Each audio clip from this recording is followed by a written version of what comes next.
Live from Hoss Memphis Stadium on the West Bank, Crescent City Sports is proud to bring you Louisiana High School football. As tonight we have got a good one in Division II Select as the number 6 seed Knights of Lafayette Christian take on the number 3 seed De La Salle Cavaliers. Hi again, everybody. Lenny Van Gilder along with Wade Kaiser. Matt Merritt, our producer this evening. Sierra Johnson bringing you all the pictures.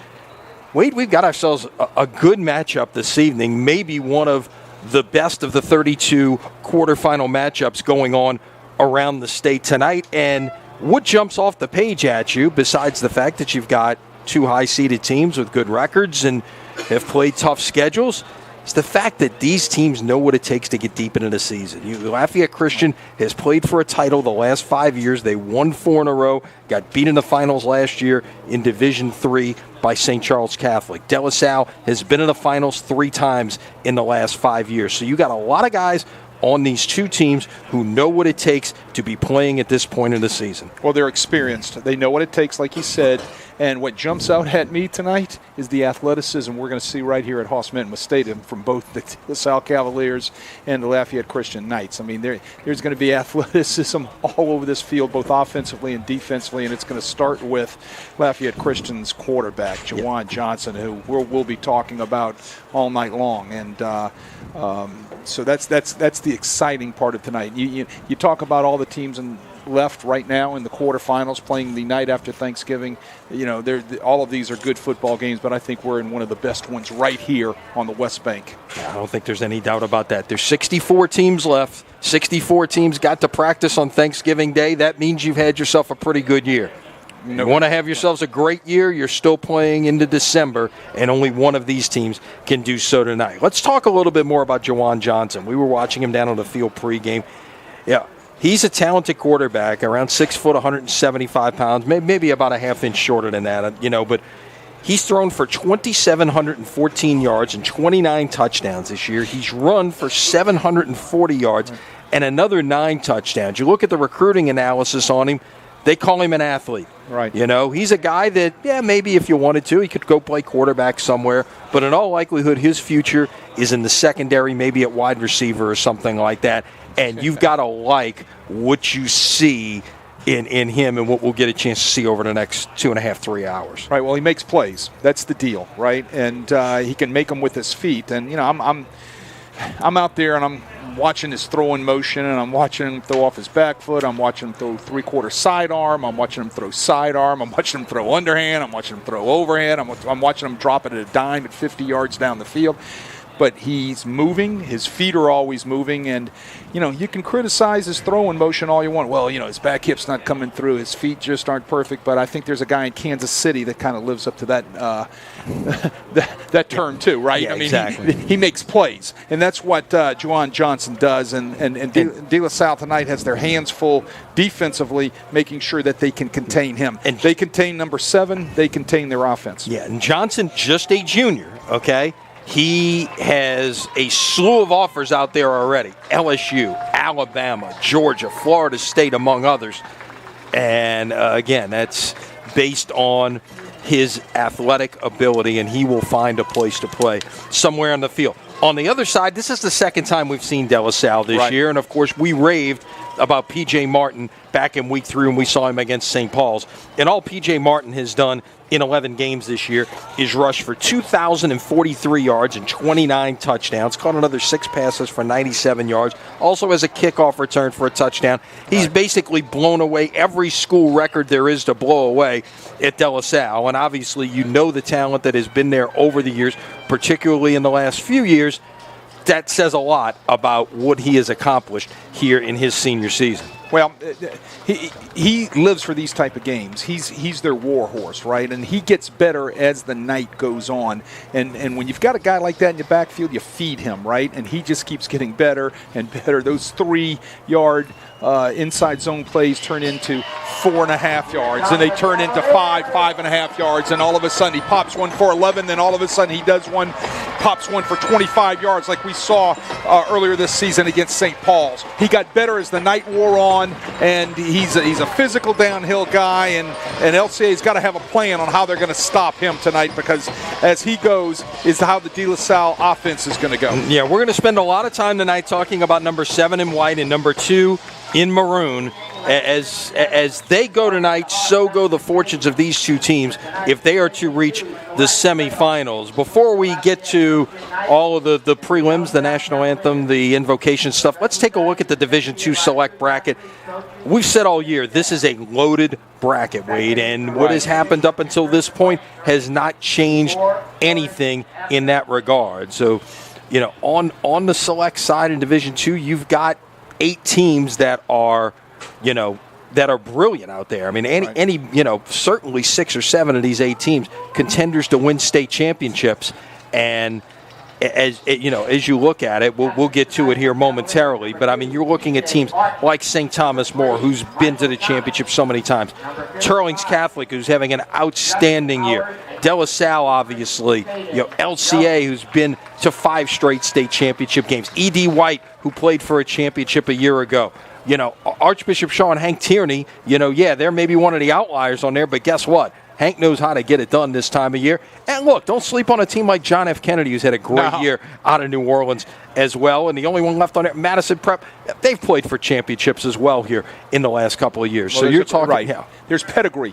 Oh, no doubt. From top to bottom right there, and they're all great football teams, and with coaching staffs that do great jobs, that have all been in these type of situations before, so they know how to get their kids ready. Their kids know how to prepare for these type of big games this time of the year, right after Thanksgiving and going into December. So it is, I think, out of all of the brackets that are out there, it is from top to bottom one of the most competitive. And the disappointing part is this. They're going to play this championship game on a Friday afternoon at noon, okay? Right. Well, maybe the best game of the 9 when it's all said and done, when it all shakes out with the depth that you have on this side, and it's getting played on Friday at noon. We have the captain's meeting at the center of the field for the toss of the coin. Lafayette Christian won the toss. They have deferred the option until the second half. So we're going to see the De La Salle offense and P.J. Martin on the field right away here this evening.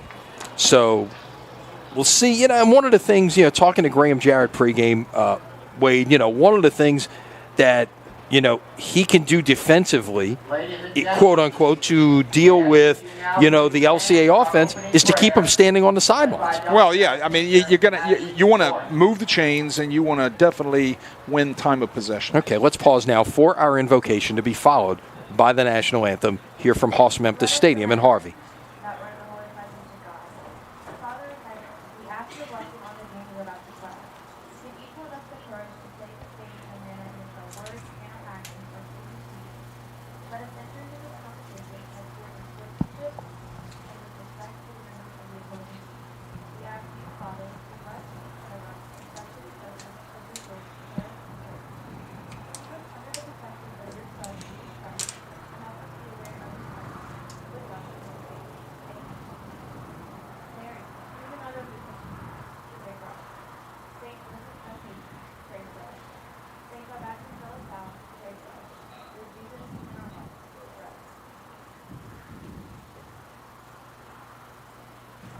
Remain standing and remove your hats for the national anthem, which will be performed by De La Salle senior Kylie Sabio.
our national anthem from Hoss Memphis Stadium, where we are moments away from what should be a good one this evening between Lafayette Christian and De La Salle. Wade Kaiser, first of all, what is practice on Thanksgiving Day like for these teams? I mean, that's always a good thing. Like we said, we know you know at that point it's been a good season when you're practicing on Thanksgiving Day. And two, you've got the potential distraction, if you will, although some would say it's more of a focus when you're off from school, at least part, if not all of this week.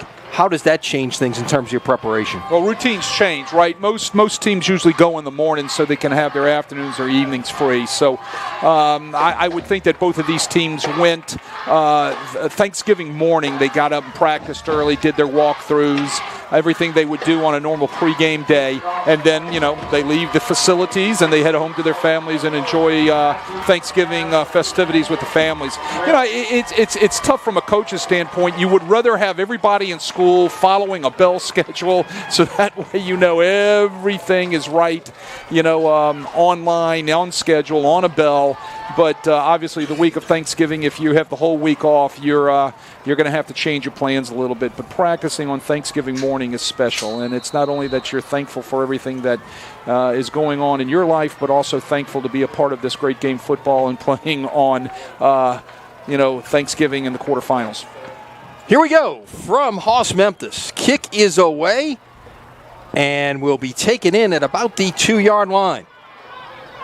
Back down the middle with room to run. Out past the 30, 35, 40, 45 midfield and into LCA territory. A big return by Jeremiah Wills to get this off to a good start for the Cavaliers. Well, the X factor for De La Salle can definitely be the special teams, right? We saw last year in the state final game with St. Charles and Lafayette Christian that St. Charles exploited the special team game, and I think De La Salle can use that tonight to their advantage to be able to get that hidden yardage that you want to get out of your kicking game. And right there, a great kickoff return sets them up past midfield and in great field position. So the Cavaliers take the field. Mark Dix, the senior,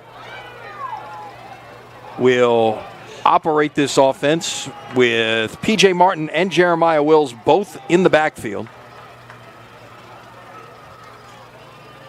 Give it away on first down. It's Martin looking to get to the left side. Still on his feet and is out past the 45, make it the 44-yard line. Boy, you're going to see a lot of speed out there on both sides of the ball, offensively and defensively, not only from De La Salle's offense, but also from that Lafayette Christian defense. Those linebackers can run to the ball. Sandy Lewis, Ty Lee, their strong safety. These guys, Seth Oxford, these guys can get downhill fast and fill lanes and make things happen defensively. From the 44, second down and 6. Dix will give it away to Martin. He's grabbed from behind and pulled down. That was Sam Taylor, who's second on this team in tackles. His 97th stop on the year for the 6'1", 205-pound junior. Stops Martin for a gain of 2, and it'll be 3rd and 4. And I should have mentioned a tackling machine like Sam Taylor, right? That guy's everywhere, 6'1", 205-pound junior. Well, I saw him last year, and I was very impressed with the way he played. So it's 3rd and 4. Ball at the LCA 42, just underway here.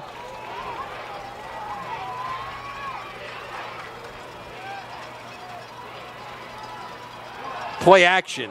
Dix has a man in a flat. First down and more.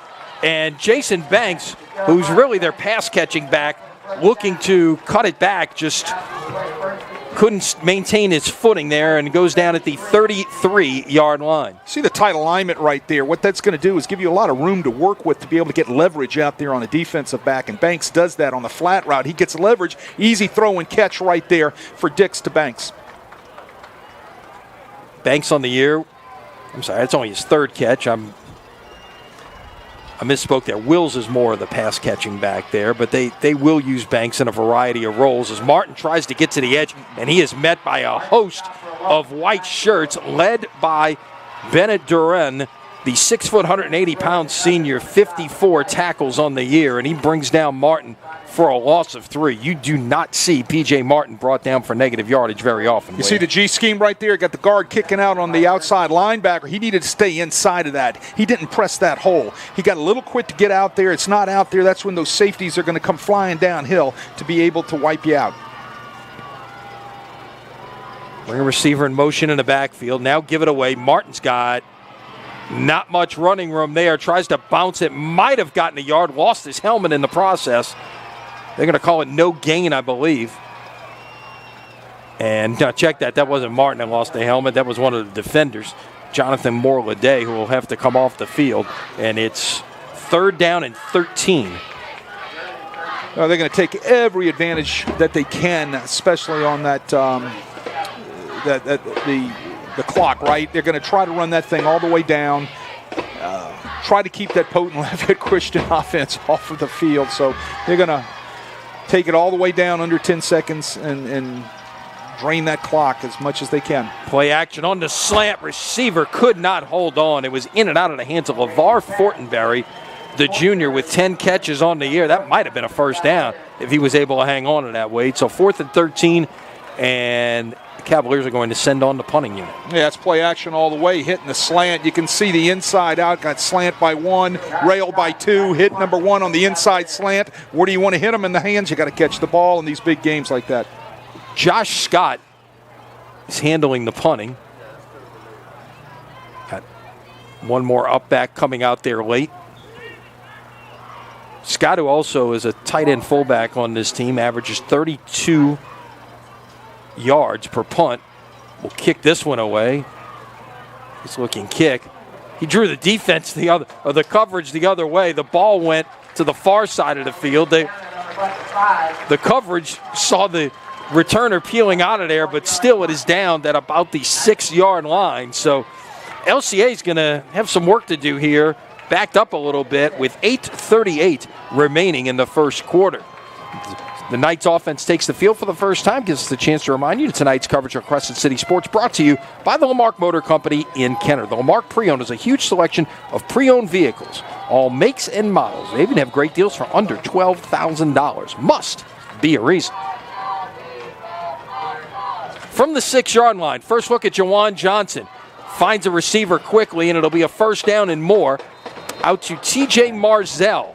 A lot of talented receivers on this LCA unit. Marzell is 27th catch of the season. Gets 14 on that one. Yeah, he sits down in between the linebacker and the strong safeties, finds a nice spot in that zone, and they put the ball right on the money.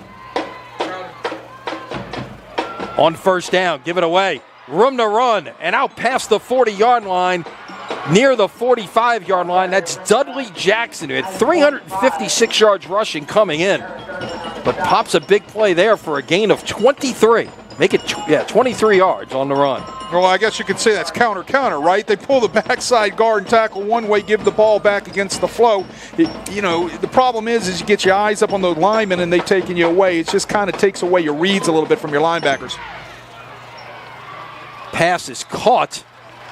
That was Alex Beard with his 22nd catch of the year, right near the sticks. I think they'll move him, and they will. First down. Well, they're going to go tempo. They're going to reload, repeat real fast. As soon as the chains are set, they got to get the chains set quicker, right? Right. This is strung out, but getting to the edge is Dudley Jackson, the third. He will get about 6 yards on first down. So for the first time tonight, LCA will work from a second down. Yeah, I was saying they got to get the chains. They were snapping the ball. The chains weren't even set yet, right? So that's a management thing by officials. Those guys got to get that thing right, and that chain crew's got to get moving. Yeah, we've got a crew from Thibodaux here this evening. Always a neutral crew in LHSA playoff games.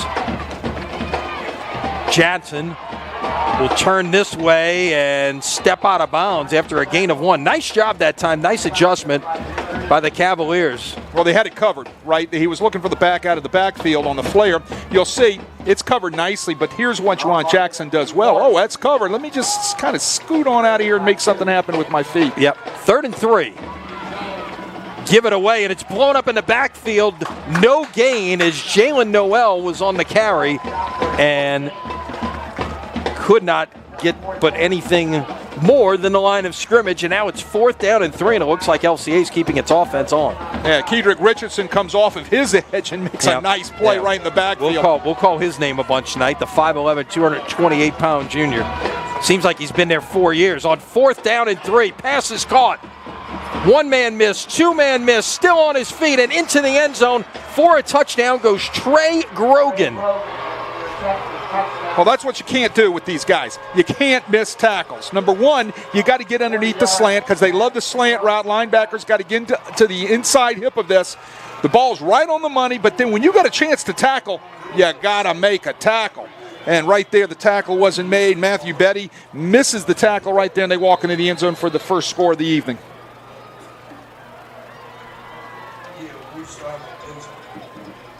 So 7 plays and 94 yards. Point after is good by Rylan Thomas, who is 51 of 55 now on the season. And your score with 7:01 remaining in the first quarter. It is Lafayette Christian 7 and De La Salle nothing. Wade, they went 94 yards in a minute and 37 seconds. Needed just 7 plays. They started off first down, and then De La Salle got him into 4th and 3 at the 40-yard line.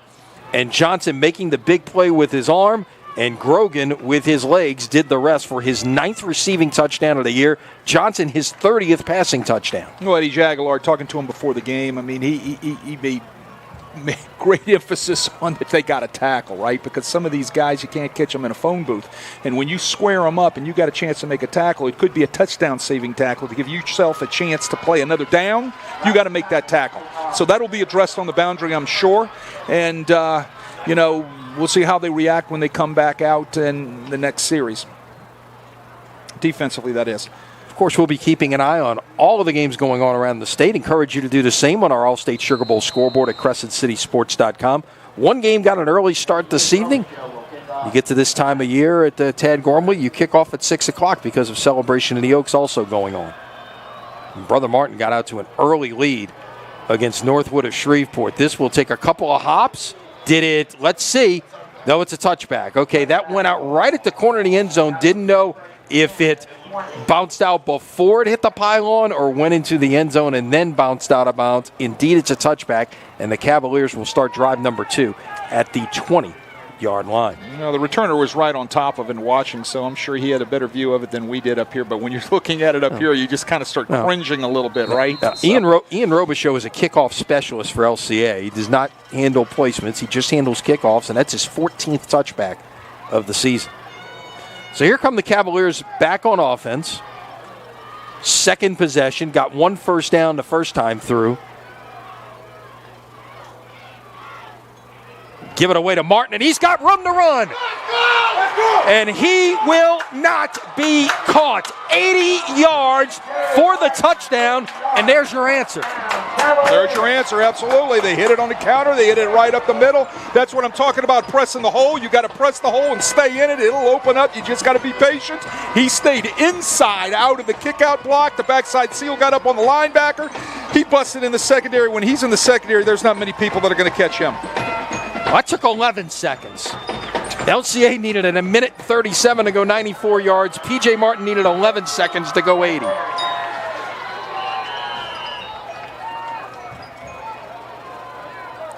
Connor Butler on to try to make this a 7-7 ball game. On the way, kick is good, and we've got a brand new ball game with 6:50 to play here in the first quarter. LCA 7, De La Salle 7. Take another look at the touchdown here, Wade. See the kick right there, and he stays inside of it, right? You can see the backside guard getting a kick out on the defensive end right there. He presses the hole. When I say press the hole, that means you be patient, you stay in it, and then you become a one-cut runner. He makes one cut, and he's vertical, right? Lets his backside tackle get up on the linebacker, walls him off, and then all of a sudden you're looking at secondary. And like I said, there's not many people around this state that once he's running around in your secondary that can catch him more or can't even bring him down, should I say. So he's off, like you said, 11 seconds into the end zone. This game's all tied up. Walker back deep. Now that's great in a way because you score. It's kind of bad in a way because your defense is right back on the field. Yeah, exactly. Right? Now here comes a squib kick. Right. And it's handled by Jalen Noel, who will get it out to the 37-yard line. So your defense is getting up right now going, right? But they'll trade that breathing heavy for that 7 points by Mr. Martin for sure.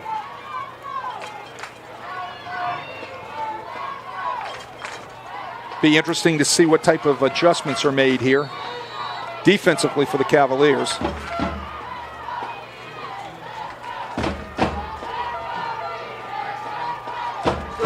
Screen on first down, pass is batted and intercepted. Dominique McGill, the sophomore defensive end, off the deflection, gets the takeaway, and the momentum has swung big time in this game, Wade. Well, it's the tip off of the rush, trying to set up the tunnel screen. Get your hands up. When you read screen, stop, retrace your steps. Also get your hands up if the ball's already in the air. They got their hands up, got a paw in the air, and happy Thanksgiving for Dominique McGill right there, right in his hands. He gets a huge turnover for the evening. First one on the night. So De La Salle takes over at the 31-yard line. Run a little jet sweep action here. Some room out there, but it closed up quickly. That was Jace Bienemy on the carry. Got about 6. And it'll be 2nd down and 4. Well, that looked like that was opening up. Everything was sealed off on the left-hand side, and out of nowhere, Ty Lee, 6 foot, 170-pound junior, from his strong safety position, comes flying through there to make the tackle. That's the speed I'm talking about Lafayette Christian does have. Call it the 25-yard line, 2nd down and 4. Martin is the single setback. There was movement up front, flag, and it's going to be offside defense. So a hard count. Got the Knights to jump, and it's going to be 1st down Cavaliers. Well, it's going to move the chains. Jonathan Moore-Lede just jumps off sides, breaks that neutral zone. They're going to move the ball 5 yards and play 1st down. Yeah, put it right at the 20-yard line. Be a 1st down for the Cavaliers.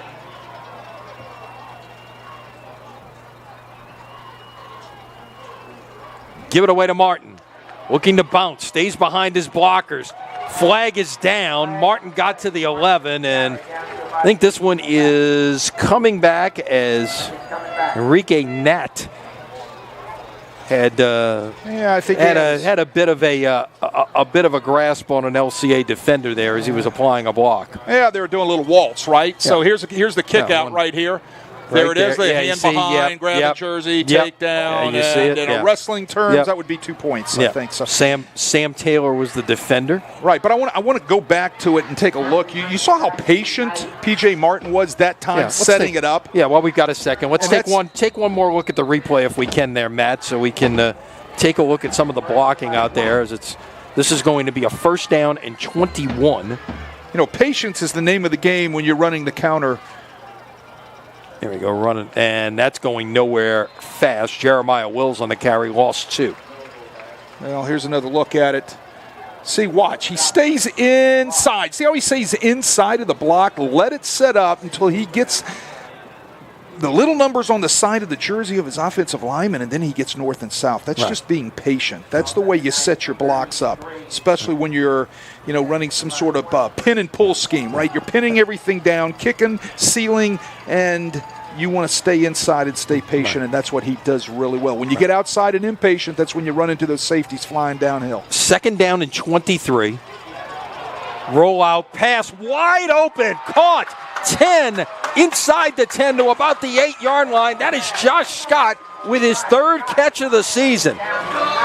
Well, the other thing the running game does for you, and a guy like P.J. Martin does for you, it opens up the play-action pass off the bootleg, and there we go. You can see safeties bite right up on the run, and sitting out there, Josh Scott slips behind him for a huge gain. Cavaliers are in business. 1st and goal at the 9. 9-yard line.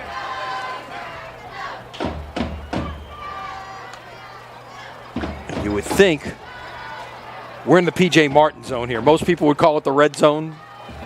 This could be a lot of number 2 right here. Make a liar out of me. Give it away on first down to Wills. Got one, maybe two. On the carry.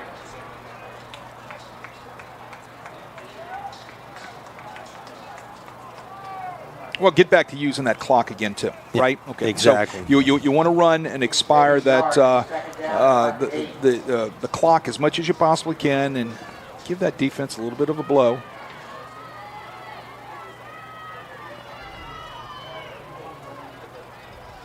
So from the 8,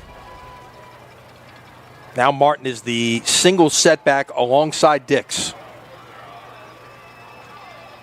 It's a quarterback draw this time. Dix going right behind Martin into the end zone. Touchdown, De La Salle. Tell you what, great job up front. They had a very, very nice block by the right tackle. Justin Howard right there gets a wall off and then a pancake on the left defensive end for the Knights. There it is right there. Bang. Look at the pill and then the pull. And look, P.J. Martin, you saw the block he applied there at the end of that play. Credit the offensive line. They're doing a great job pinning and pulling and getting a nice wall off there for Mark Dix to walk into the end zone.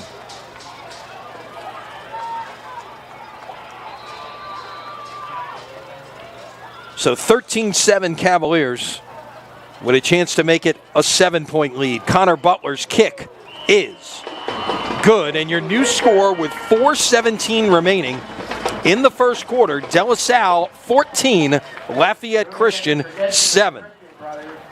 5 plays, 31 yards. It took 2 minutes and 20 seconds after the interception by Dominique McGill. Well, what's important in the playoffs is not only getting the turnovers, right, being on the plus side of the turnover ratio, but the points you get off of turnovers. Right? That's something that's emphasized. I don't care whether you come away with 3, you come away with 6, you come away with points off of turnovers. If you are scoring points off of turnovers, you're hard to be beat in the playoffs.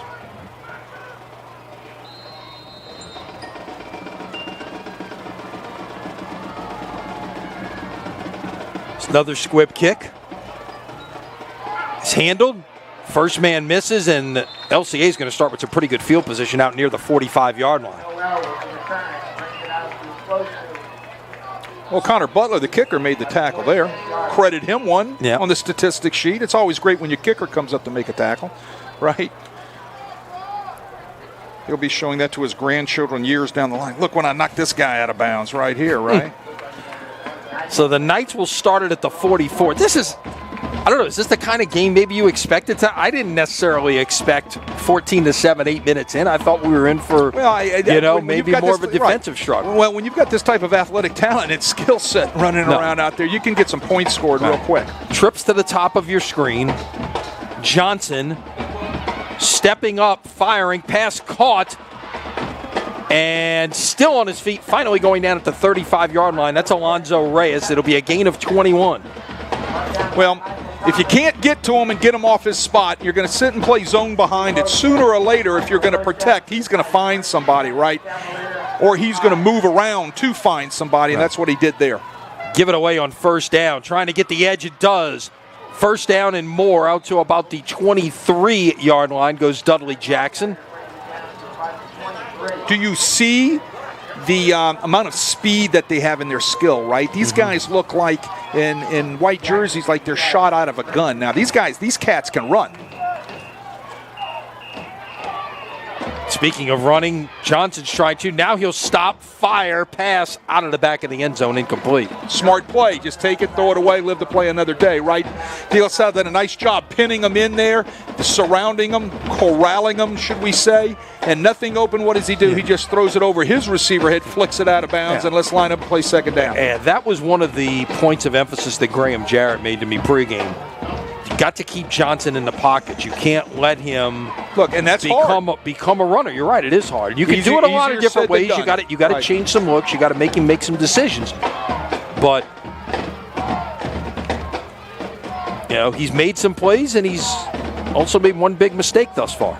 Johnson on 2nd and 10. Fires, passes caught, I think it's going to be just short. They're going to give him the first down. That looked like it was short, but they're going to give him the 13-yard line. That was Dejan Senegal with his 14th catch of the year.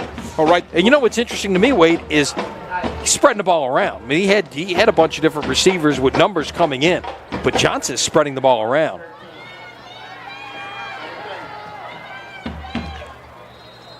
Pass is caught, and Marzell on the catch to about the 9-yard line. He gets rid of the ball fast, right? So just when you think you're there, boom, ball's out, right? He has such a quick delivery. Sidearm, like I said, he was practicing underhand before the game. He gets the ball out quick. 2nd and 6, ball at the 9-yard line. Cavaliers showing blitz. They couldn't hold their water and crossed into the neutral zone, and that will be offside. Wait, they're going to talk about this. Hang on. No, it's offside. Whoop, offside LCA. Wow. Nope, wait, check that. Yeah, there we go. All right, now it's that's more like it. Okay, that didn't seem right. They apologized. Okay, this should be, so the ball's at the 9. It's going to be half the distance to the goal. Right. And it'll be 3rd down and about, or check that, 2nd down and about 1.5 to go. Look, it's hard enough to corral these guys, right? You can't give them 5 free yards. So I'm sure that'll be addressed when he gets to the boundary. Yeah, officially 2nd down and 1. So like I say, more like 1.5 yards here. Jackson in the backfield alongside Johnson. Johnson back to pass, escapes. Trying to get to the pylon, and he did get in for the touchdown. And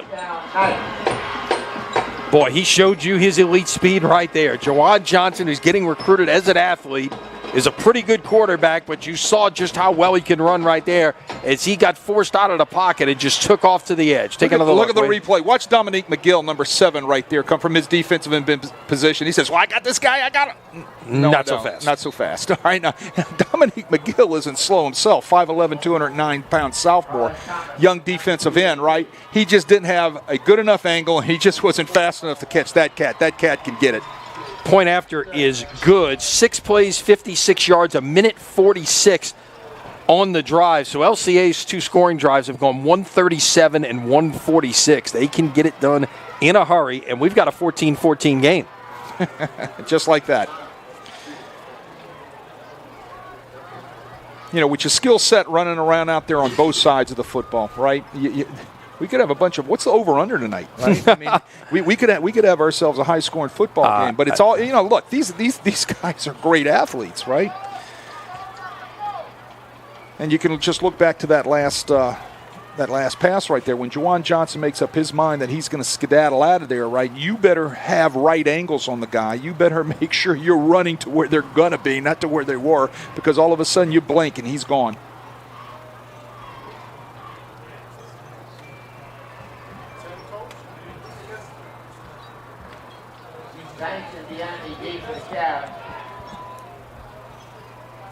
All right, so LCA will kick it off, and we mentioned Robichaux is the kickoff specialist. Put the last one into the end zone. And this kick will get to the goal line. And coming out past the 20, out to about the 25-yard line. Brings it out to the 25-yard line. That was Jason Banks on the return, so... Yeah, it's a nice return there. Yeah. He gets it out past the 20. The ball carried him into the end zone as he caught the ball with his momentum. So that's the reason why they didn't blow the ball dead for breaking the goal line, right? So it kind of carried him in. He carried the ball in, and he brought it on out with a nice return. So we have seen 3 possessions on each side. We've already seen 2 touchdowns for each side. De La Salle takes the field for the 4th time offensively. Now, Dix has alternated much of the year with Evan Arsenault, the sophomore, who will be the quarterback next year, but Arsenault's unavailable this evening, injured his shoulder a week ago in the win over Vanderbilt Catholic, 53-7. Martin looking to get to the edge, and not so fast. Bennett Duroin, the senior, 6 foot, 180 pounds, just took him down for a loss of about 2.5. Watch Duroin come from his safety position right here like a bullet. Zip! Right. It's not out there. Be patient, be patient, be patient. Let things set for you, because these guys you're not going to outrun on the edge all the time, right? Because they're coming downhill with an angle. So how do you freeze that guy? You run boots, you run play action. And I'm sure they're going to do that. Flags everywhere. Flags on the play. And once again, nothing doing there. Jonathan Morladay on that one. Defensive end, defensive lineman, 5'3", 225 pounds. He can get under the door. He might not be able to fit through the door, right? I'm sure he is as wide as a Mack truck. Illegal shift against De La Salle will be declined. It's going to be a loss of 4. Now it's 3rd down and 17.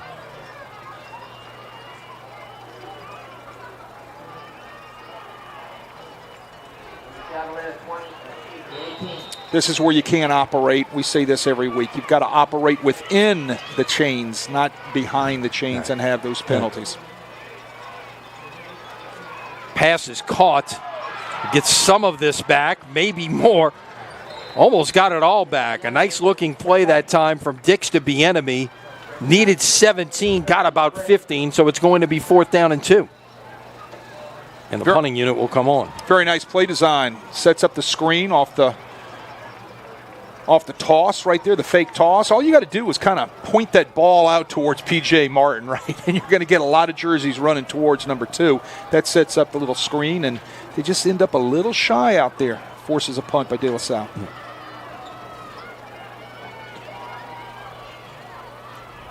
So, Scott on 4th and 2. Punts this one away. Nice looking kick that time. Ball is bobbled at the 28-yard line, then picked up, and the hit is delivered right there. Nice coverage that time by the Cavaliers. I believe that was Montez Randall, the cornerback, who was the first down to stop that at the 29-yard line. So 38 yards on the punt. And Lafayette Christian will take over here with 35.6 seconds remaining in the first quarter at the 29-yard line.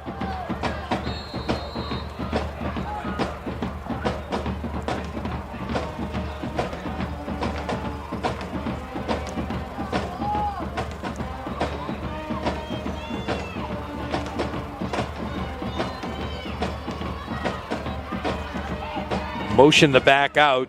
Johnson in the pocket, lets it fly. No one's home, incomplete.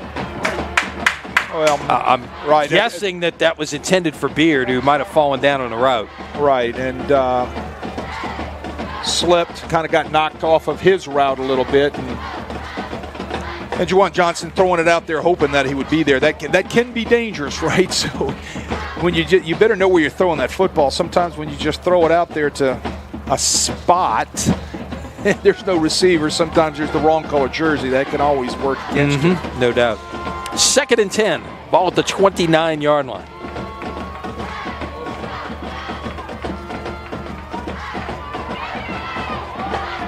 Johnson motioning a man downfield. Pass is caught. What a catch on the move that time by Jackson out of the backfield. Got it out past midfield to the De La Salle 49-yard line. Take a look at the coverage down here, Wade. He fit this in around 2 De La Salle defenders. Yeah, just over the top and the reach of the linebacker, and then the corner coming right in there. Juwan Johnson makes it with his feet, though, and then just drops a dime right there. Quarterback's going to keep it on 1st down, and Johnson's not going to get much that time. Maybe to the line of scrimmage is Kedrick Richardson, whose name we will call an awful lot tonight, the junior linebacker, is in on the stop. No gain on what will be the final play of this very entertaining first quarter. Your score after 12 minutes. It's Lafayette Christian 14, De La Salle 14. Back with more. You're watching high school football from Crescent City Sports.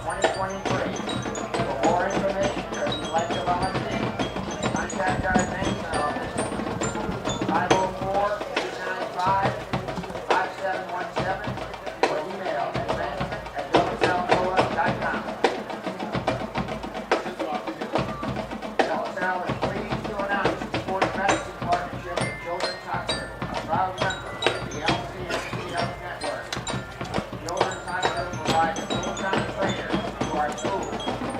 All right, so as we get set for the second quarter, wait a quick look at some of the other games. So let's focus on the Division II Select bracket as, of course, it's, like we said, highly competitive in the game we're doing here this evening.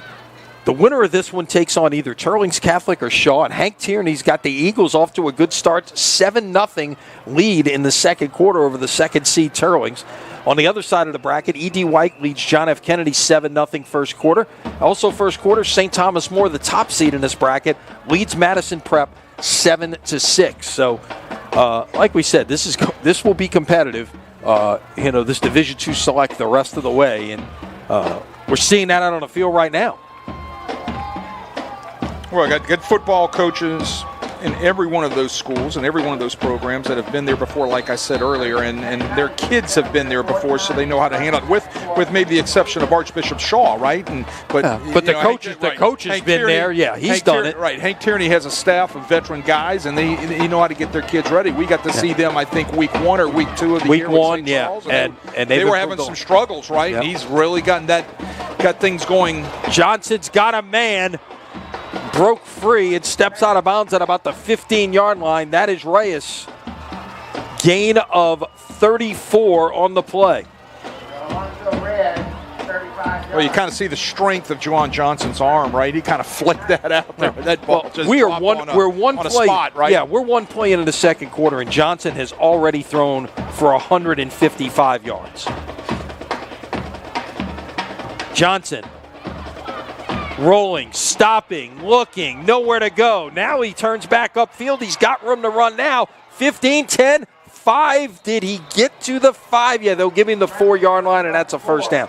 That is hard to defend right there. You could do everything right, as De La Salle seemed to do in that situation, Wade. Well, ask Lance Joseph right here, right? Okay, so I got – nope, I don't. Well, let me angle of pursuit. No.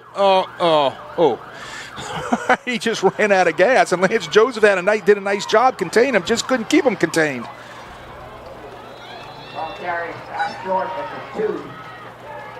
So on first and goal from the 4, that is Jackson on the carry, who will be stopped for about a gain of 1, and it's second and goal at the 3. Well, right now, Lance Joseph just made that tackle, right? He does a great job at his defensive end position, but he is gassed, right? He's standing there with his hands on his hips, and, containing this guy will gas you. Flag on the play here. And it's a false start this time against LCA. They looked like they were trying to go hard count that time, Wade, and their own guys jumped. Well, a lot of times when you're trying to go fast tempo like that, you got to remember your guys are gassed too, right? So they're getting up there to the line of scrimmage and they're a little wobbly, right?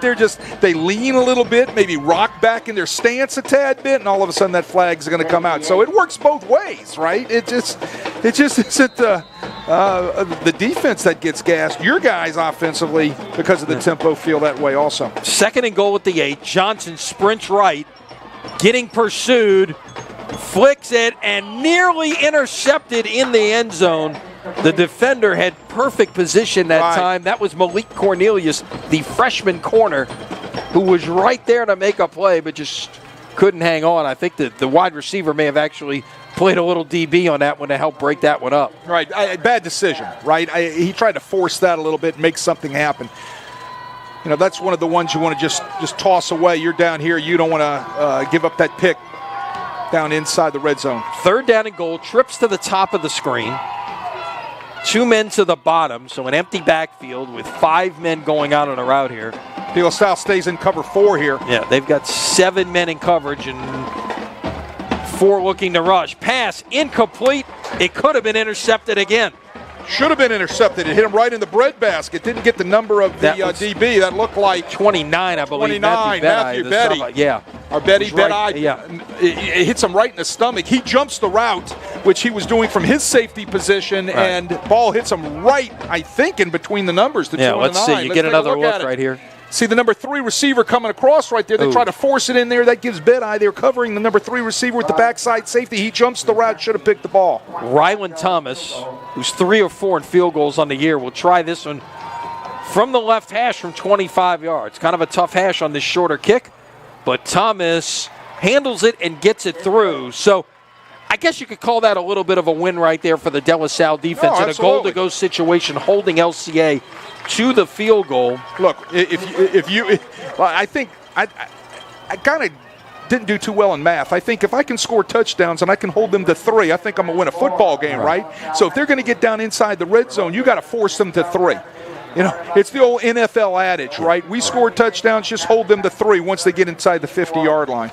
That was a little bit more of a sustained drive right there. That took 9 plays. Yeah, but the cat that can sustain that drive is Juwan Johnson, right? Yeah. He makes things happen. Right. 9 plays, 63 yards. That took 1:43. They're still moving quickly with this tempo and, what it is they're doing out there. So with 10:52 to play here in the first half, it is now 17-14. Lafayette Christian with the lead. Kennedy and Banks back deep for the Cavaliers. So I think the wind was blowing a little bit left to right as we were on the field pregame. Now you're turning around Robichaux to kick into that bit of a breeze. Let's see how that affects anything. Not sure how much it's blowing right now as we're enclosed up here in the press box at Hall's Memphis. This will not reach the end zone. It'll be taken in at the 7-yard line by Banks. Up to the 15, trying to get away, and he is bottled up at the 19-yard line. So a nice job by the Knights coverage team that time to keep Banks inside the 20-yard line. Luke Aragona and others on the stop for the Knights. Cavaliers will play first and 10. Well, everything's a chess game, right? So it's interesting to see what Lafayette Christian's going to do defensively to try to combat that, that pin and pull game, that counter game, that inside zone game of De La Salle, right? So, look for them to get more people down in the box, and that's going to inch those safeties a tad bit closer, which makes them susceptible to the play-action pass and the bootleg. From the 19, Martin, that play got bottled up in the backfield there. That was a little bit of a miscommunication that time between Dix and Martin, and it ends up going for a loss of 4. Thankfully, the ball did not hit the turf. Yeah, well, that tackling machine, Sam Taylor, was right there waiting for him. Here's a good look at it again. Yeah, a little mix-up right there. They were running from pistol, trying to run the stretch right there, and Sam Taylor comes down from his linebacker position, and he makes the play. Well, Martin had that 80-yard touchdown run. The other 8 carries of this game, he's got -2 yards. That has not happened a lot this year. Play action. This time they get it in the flat, out to Banks, who's got room to run down the far sideline. Out past the 40 to around the 44, 45-yard line. First down, Cavaliers. We got leverage on the coverage, right? So they brought him out of the backfield. Everything came in. He shoots out. Coverage follows everybody in. He's out on the edge. He's got leverage. It's got a long way to run when that happens. Good look at it right there. See that corner right there, number 9. He got out leverage. Breen LeBlanc needed to stay a little bit wider on that so he doesn't get out leverage. Remember, your corners want to always try to set that edge out there. Gain of 30. So it's first and 10 ball now at the 45-yard line. Give it away to Martin, continuing to try to churn. And give credit to this Lafayette Christian defensive line, who is just winning the battle at the line of scrimmage right now. And that is part of what's causing this disruption, if you will, in the De La Salle running game that we have seen to be so effective so many times this season. Well, 8-man fronts, 9-man fronts are also hard to run against, right? So you just don't have enough hats to block them all. So, like I said, that play-action pass, any RPO stuff, that sort of thing that they have in their playbook, I'm sure that they will be breaking it out and using everything that they've got. Here comes your boot. Oh, Waggle got a man open. It is caught. 20, 15, 10. And this is another big play in the De La Salle passing game out to about the 10-yard line. Let's wait and see exactly where they spotted as Josh Scott, the tight end, ran free. The guy who was over him rushed the passer, and nobody picked him up, Wade. Same boot, different formation, right? Just change the formation, run the same boot, run the same protections. He gets out on the edge, and where were the safeties? They're flying up there to tackle number 2, right? So they've been drilled all week. You got to tackle 2, got to tackle 2, got to tackle 2. Let's slip the boot behind him. Josh Scott gets a big play again. Gain of 46. on first down. Give it away, Martin. Might have got 2 on that one, and it's 2nd and 8. Now that time, Melvin Hill, the third, 6'4", 270-pound defensive lineman there to make the play. Here's a good look at the down scheme, kick out, pin and pull, whatever you want to call it, gap scheme, counter scheme, etc. Stays inside the block like we've talked about all night, and he picks up positive yardage. So 2nd and 8, the ball at the 9-yard line. Got man coverage.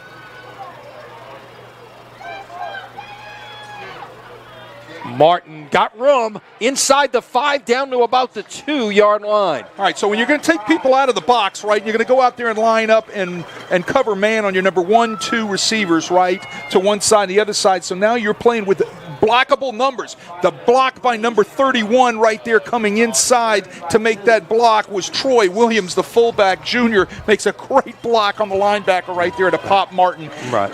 Down inside the 5-yard line. So 3rd down and 2. They put it back at the 3. Martin's going to operate with a direct snap here with backs to either side of him.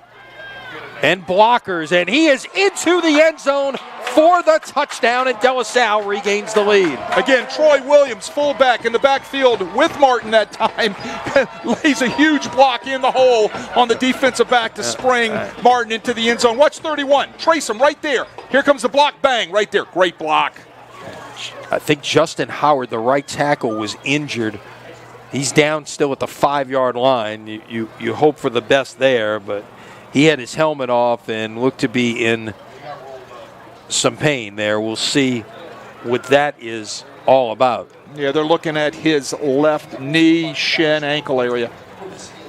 As they do, it gives us a chance to tell you that tonight's coverage on Crescent City Sports brought to you by Ochsner Andrews Sports Medicine Institute. Get the same sports medicine care the pros receive with minimally invasive treatments and quicker recovery times. Visit Ochsner.org/sportsmed to learn more or schedule an appointment near you. Well, I say it every week how big that is for high school coaches in the area to be able to get their guys in the next day, their training staffs to get guys in next day without waiting to get x-rays or any other tests that need to be run and see a doctor, an orthopedic or something like that. That's just huge, and thank you to Ochsner for providing that for all high school sports in our area. Yeah, and thanks for their support of Crescent City Sports and enabling us to bring you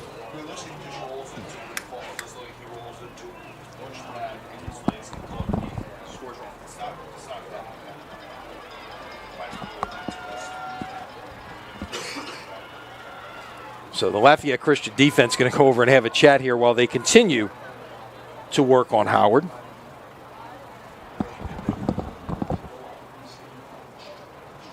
Yeah, that's not good. Hopefully they can get him up and get him limping off, right? He's big Justin Howard, 6'3", 285-pound senior, getting helped off the field right there. Looked like he got rolled on the back of his leg. On the scoring play there. Yeah, he's Martin was trying to get to the right. perimeter, yeah. So as they get set for the point after here, which could make this a 4-point game. Quickly catch up on Division I select scores as they do. Brother Martin over Tad Gormley leading Northwood of Shreveport 19-7 third quarter. Catholic leads Carr first quarter 14-0. That highly anticipated showdown. We thought that could be a state championship game. Instead, with Carr's 3 forfeits earlier in the year, that turned into a quarterfinal game. Right. Point after coming, and the kick is good. And your new score with 7:35 left in the first quarter. It's De La Salle 21 and Lafayette Christian 17. Second quarter, Bird and John Curtis tied at 7. And in second quarter, this one at Pan Am tonight, Karen Crow leads the top seed Warren Easton 14-6. Well, let me tell you that. Look, as Lafayette Christian can attest to, okay, football in the Acadiana area. You're talking about the district they came out of. First of all, the 4A district with, I mean, it was loaded. St. Thomas More. Correct. Okay, Westgate, who won a state championship last year. Turlings, who's the number 2 seed, okay? I mean, it is, and then the non-district schedule they faced was extraordinary. Well, and a lot of that has to do with, of course, trying to schedule, but they have always had the attitude that we'll play anybody, anywhere, anytime, right? So to fill out their schedule, they fill it out with the likes of Ruston, Jesuit, Woodlawn, all great football teams. Right. Boyles, here's a pooch kick, high to the 27-yard line, went the sky route this time and run out of bounds at about the 39-yard line. That's Chris Hilaire, the defensive back, a sophomore. So, I mean, they played a murderer's row before they got into a really tough 4A district. That's how you lose 3 games in the regular season and still end up a 6th seed in the playoffs with a difficult strength of schedule. So LCA will begin this drive at the 39-yard line. Yeah, wait, if I would have told you at this point that De La Salle would have 100 yards rushing and 124 yards passing. I don't think you'd have bought that, right? No, I wouldn't have bet that on the And that's with 80 on one play. Quarterback draw, and Johnson gets tripped up as he tries to get outside. Kedrick Richardson said we'll call his name a bunch. Well, look, call it again right there. That's if he doesn't make that play, Wade, that's a huge run coming. Yeah, and he gets him by the ankles and the shoestrings right there, but that's all you need. Just get him down. It doesn't have to be pretty. Just get him down, right? And that's what Kedrick Richardson does right there. Look, he's a tackling machine for De La Salle. So let's see if the Cavaliers, obviously coming off the score, but the way they were able to get the stop on goal to go right there. See what kind of a momentum boost that may give them. Johnson will sprint out left, fires, passes incomplete. He had 3 receivers on the left side. It was closest to Alonzo Reyes, who's already caught a couple here this evening. Well, they go to man coverage, and they had a little spy, and they brought a little blitz off the backside right there. So 0 coverage, nothing in the middle of the field. That means 0 safeties in the middle of the field. They're in man coverage. There's your blitz. Almost getting home there. Hurried them just a tad bit, but they also had a spy on them. Just another one of those things that, you got to come in with just a few little wrinkles, and I'm sure Eddie Jagalard has some of those wrinkles in play. 3rd and 9. LCA needs to get it to their own 49-yard line. Johnson will put it down and go. No, he'll pull up and throw. Is that a catch? Let's see. It is going to be ruled a catch. What a play by Alex Beard, who was on the ground. Now they're going to say incomplete. One guy said catch, one guy said incomplete pass, and it's 4th down. Let's see if replay shows us anything here, Wade. Well, the first thing they missed was the block in the back at the line of scrimmage on the defensive end, Dominique McGill, right? So they missed the block in the back, and then they play flip the coin on the catch. Really couldn't tell from our vantage point and our camera angle. It was really close. De La Salle goes to cover 2 that time. They sit in zone. Dominique McGill kind of loses contain from the block in the back, and that allows Juwan Johnson to get out there on the boundary and get rid of the ball real quick. But the coverage holds up. The pass was kind of low, and they ruled it incomplete. Sam Taylor is the LCA punter. First time we've seen him all evening. Fair catch called at the 23-yard line after a 37-yard punt. No flag. Thought we might see one there, but I don't think I'm not sure if there was contact or just. Just depends on what side of the court you're on, right? Thanks. If I'm in maroon, I'm oohing and ahhing and bending somebody's ear, and if I'm in a white jersey, right, I'm saying that he ran into my guy. So, Cavalier faithful, you can hear them asking for that as De La Salle heads back out on the field. Let's check in on Division I non-select. Second quarter, Destrehan leading East St. John 7-0. It's a rematch of Week 9 in the regular season, of course, district rivals. Second quarter, Zachary leads Southside 20-13. Second quarter, Ruston over Denham Springs 21-0. And second quarter, Westgate over Neville 14-3. P.J. Martin's got room to run and much daylight. 40, 30, 20, 15, 10, 5, touchdown, 77 yards for P.J. Martin. His 3rd touchdown of the night. He got 3, and he's got 77 and 80. Here it is. Look at the kick, and then look at the block right there by my guy, number 31. Again, the fullback, Troy Williams, man. Springs him into the second level and then into the third level, and when he's there, is gone. The guy that makes also the block at the point of attack, here's a name we've been calling, it seems like all the De La Salle games we've been doing over the past years, Hunter Karakowski. Yep. Right, there you go, I got it. I know his brother played here, and he's been a bevy of offensive linemen in that family that have been playing for the Cavaliers for a number of years. So that is 2 touchdowns in 79 seconds for De La Salle, both by P.J. Martin, and the Cavaliers now have a 28-17 lead. Very well blocked at the point of attack. When you can block at the point of attack right there, you're patient as a running back, it's going to open up, and then that's what happens. They caught them in a man coverage. Nobody was in the center of the field. The safeties were gone, everything. And when you don't have that safety or 2 safeties sitting back there, once you get to that second level, linebacker level, and you see nothing but grass in front of you, it's kind of like you kick it in, like the Batmobile just changes the jets and just shoots right on out of there, and that's what P.J. Martin did. So Martin now with 164 yards on 14 carries and 3 touchdowns.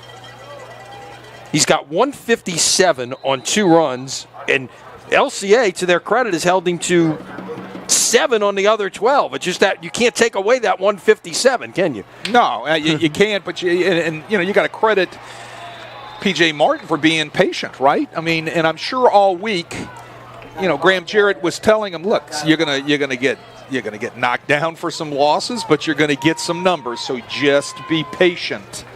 Just be patient. It's when you become impatient, and that's when you're going to start making mistakes, running where you're not supposed to be, and things of that nature. But look, he's a vet. He knows what he's doing. He's been here before, right? Now, how does Lafayette Christian answer? That's they'll the deal. They'll start it at the 36. Johnson. Lots of time. Got a man, and it's knocked away at the last minute as Jackson had a hand on it, but Michael Thomas, the linebacker, out in coverage, he knows what to do when the football's out there. 5'9", 218-pound senior, ran step for step with Johnson, and it got in there with Jackson and broke that up. It's second and 10. He's carrying the number 3 receiver vertical right there, and so what does he do? The ball gets into the hand of the receiver, and then he rakes the hands and strips the hands. Good coaching. Teaching little things like that to your linebackers help get those incomplete passes, which make big plays in games for you.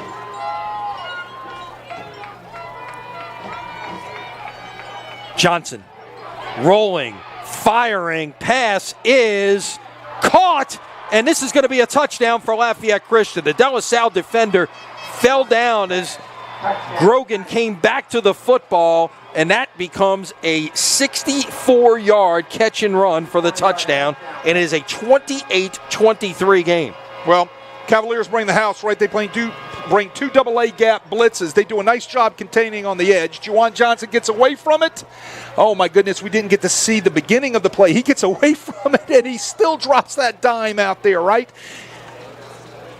Boy, I tell you what, he is very talented, right? He drops that dime, and he's under pressure, and he just stays right in there and takes all the pressure, and he uses his legs to buy him some time. Point after try is good. So with 5:49 to play here, your new score now is De La Salle 28 and Lafayette Christian 24. I didn't expect this at all tonight, Wade. Okay, I knew these teams had put up numbers. Lafayette Christian had scored 30 or more 7 times. De La Salle had scored 30 or more 7 times. Okay, I just didn't see this one playing out that way, and this could be the first team to 50 tonight walks out of here with a win. But again, what was the over/under? I mean, it may be, right, so if somebody was smart enough to do that, it might have been over already. So. Right. If this was on a betting app, that there would be an over/under. But it doesn't surprise me. Why? Because of the skill set of the athletic talent that both offenses have out there. You can score a lot of points when you got skill sets, right? And offensive lines that do good jobs, it can turn into a tennis match.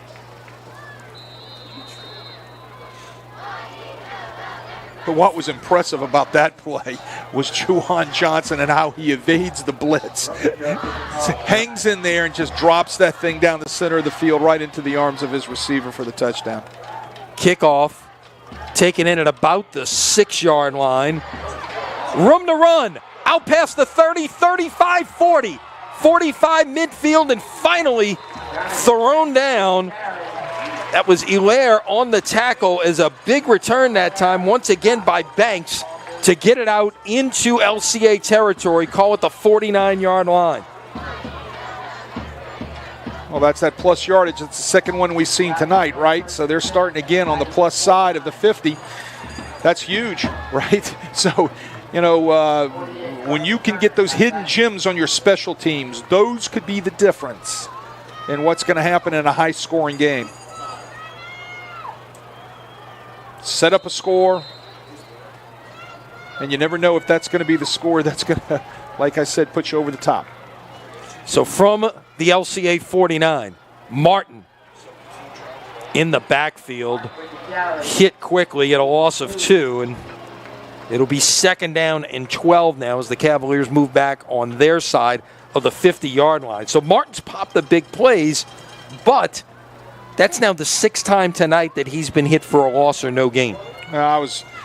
They're running over there behind huge Caden Jones, 6'8", 310-pound senior. I think everybody in the country wants this guy as an offensive lineman, right? And I walked down on the field, and I walked up next to him while they were warming up, and I tell you what, he is a man mountain. He is a big dude with nice feet. Martin gets the couple of yards he lost back and then a couple more to about the LCA 47-yard line, a gain of 4. Again, like Novocaine, right? Just stay patient. Just stay patient, and that's what he keeps getting told on that boundary. He's not going to pop every one. Again, there's your pin and pull look, right? Your down, kick out look, and he gets up inside, picks up 3 or 4. Line to make is the 39-yard line. Play clock down at 15 right now. Trips to the top. Martin will motion out. He's a single at the bottom of your screen.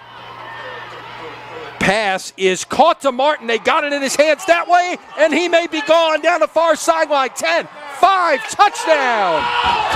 47 yards on the catch and run. And how about that? You find different ways to get the ball in your best player's hands. They motion him out, line him up as a single at the bottom of the screen. He comes across the formation, and you got to go catch him, and they can't. Well, by motioning him out, that forced them into man coverage, all right, man free. They had one free safety into the center of the field, but again, he out-leverages him once he runs his drag route right across the formation. They drop the ball to him, and he beats everybody down the boundary.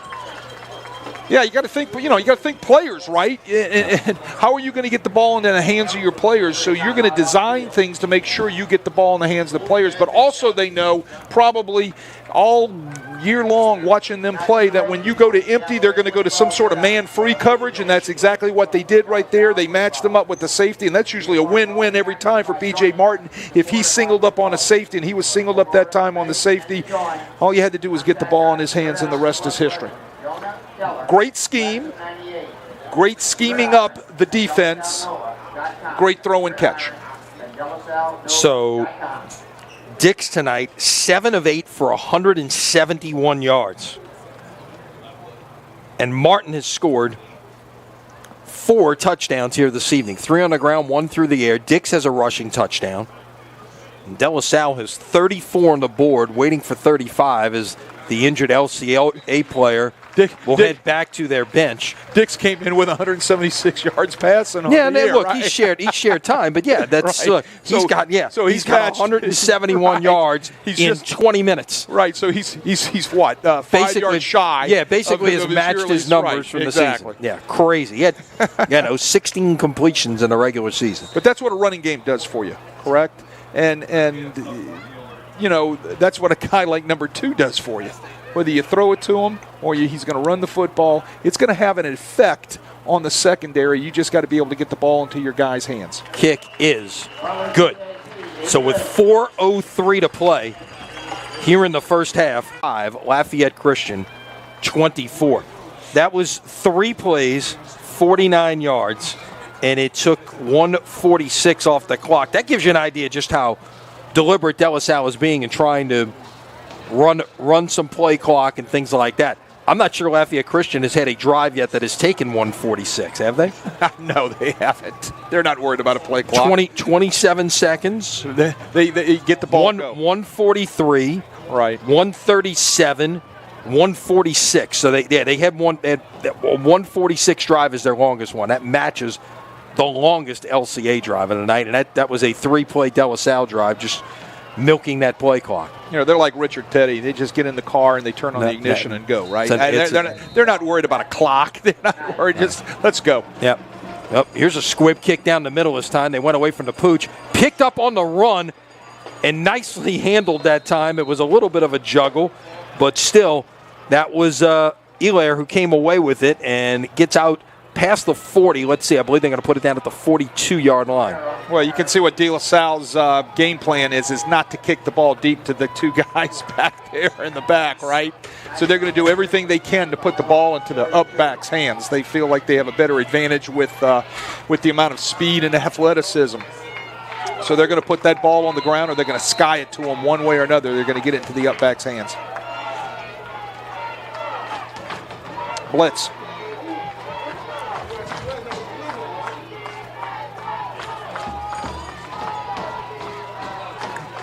Johnson across the middle, incomplete, off the fingertips of T.J. Marzell, his receiver, coming on the slant.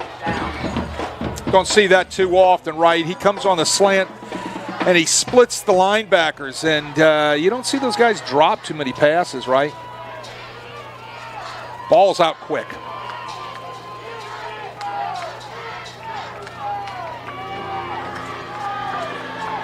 Johnson, 219 yards passing already tonight. Pass there, incomplete. Oh, and off the deflection. That could have been an interception for Kedrick Richardson. I don't think he was looking for that ball to come back his way. It might even hit him in the helmet. Well, Montez Randall drives it, right? He puts that foot in the ground. Watch him drive the ball. Bang, right there. Gets his hand in there, rakes that thing, and pops it out. And almost Kedrick Richardson has a pick, right? But, hey, it started with Montez Randall, the sophomore 5'10", 152-pound corner. Got some young DBs that have really played well for De La Salle.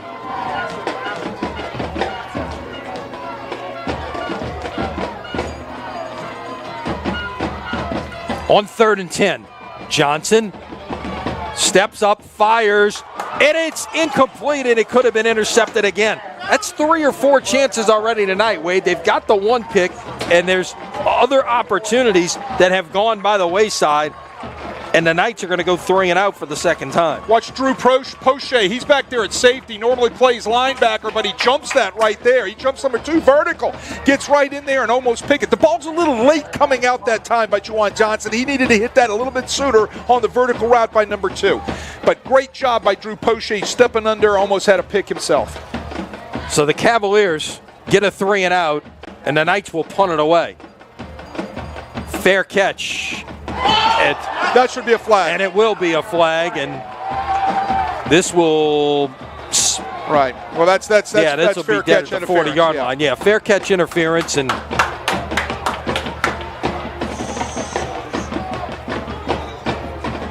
Now, how is this rule, Wade? Is the ball... Because it hit the defender right there and then rolled back to the 40-yard line. So what is the dead spot that you're working from here? Are they going to mark it from there, right, 15 yards, or are they going to come up to where the ball is finally down? No, they should mark it from where the penalty took place. Okay. So even if that's the case, it would still put it at about the 40-yard line, although if they did come all the way up and mark it further. And I think Graham Jarrett is asking about the enforcement right now. He's out talking to a couple of members of this Thibodeau-based officiating crew. Yeah, either that or he was asking him how the restaurants were doing down in Thibodeau. He's a Nickel State grad. Yeah, he's, look, he's probably had a meal or two down there. Yeah, he had Bubba's too. Yeah, Bubba's, yeah. Yeah, he's had a meal or two down there. And he's going to appreciate me saying that. So So De La Salle with 3:36 remaining in the half, leading this one 35-24.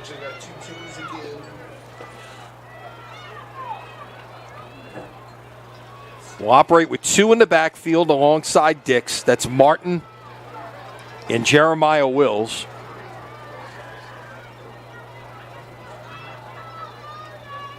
De La Salle 3 timeouts. Yeah.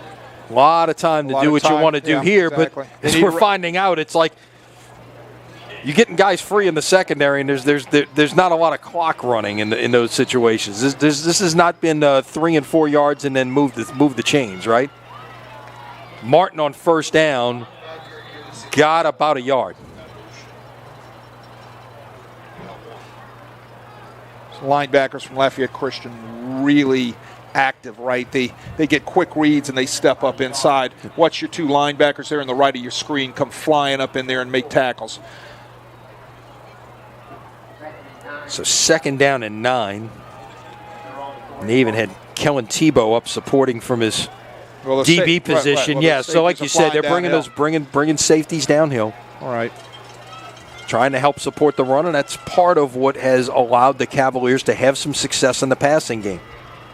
Give it away on 2nd down and room to run for Wills, who will get it to about the 45-yard line as Doyle Bickham makes a tackle that might have saved the touchdown, actually. Yeah, Jeremiah Wills got a little pop, right? 5'9", 151 pounds. He's a junior, comes in with 539 yards, 2 TDs on the season. He'll catch the ball out of the backfield.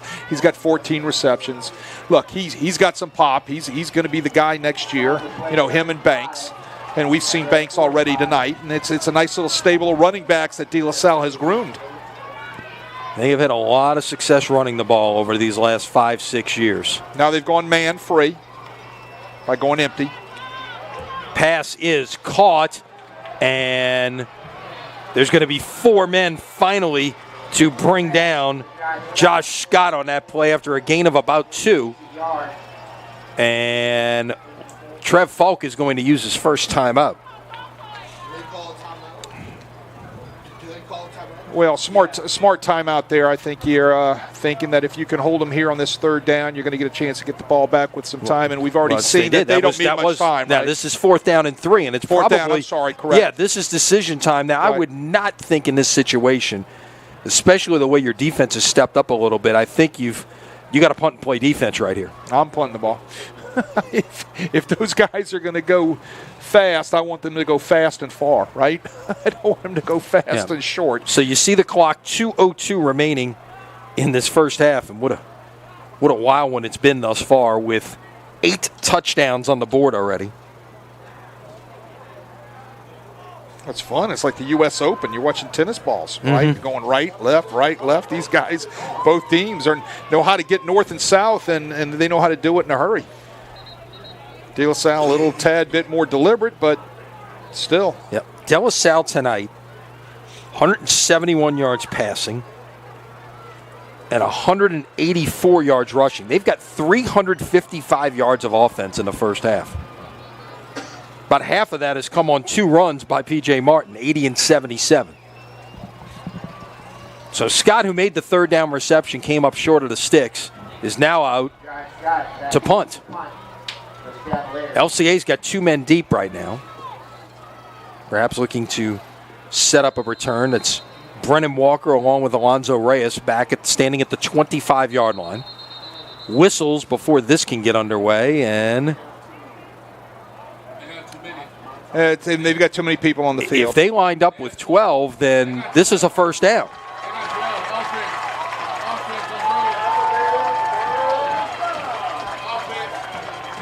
Hang on here.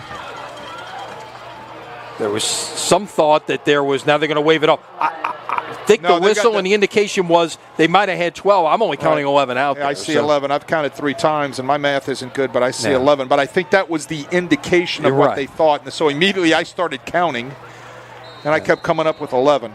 But that doesn't mean anything. No, and that would have been enormous because on 4th and 3, that would have been a first down. Correct. Now we got whistles. False start against De La Salle. Yeah, somebody didn't hold their water, got a little fast. So now if you did have a penalty at the line of scrimmage of some kind. Now it's not going to be a first down because you move it back to 4th and 8.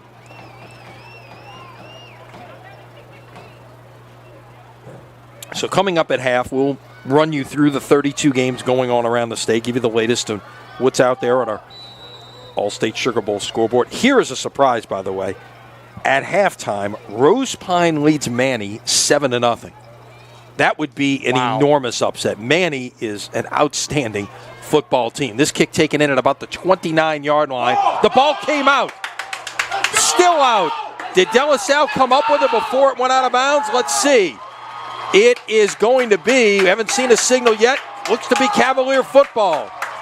That ball came free, and it was your guy Troy Williams, who has been lead blocking quite a bit, who came away with the football right there and just got inbounds at the 43-yard line and check at the 42 as it was rolling free.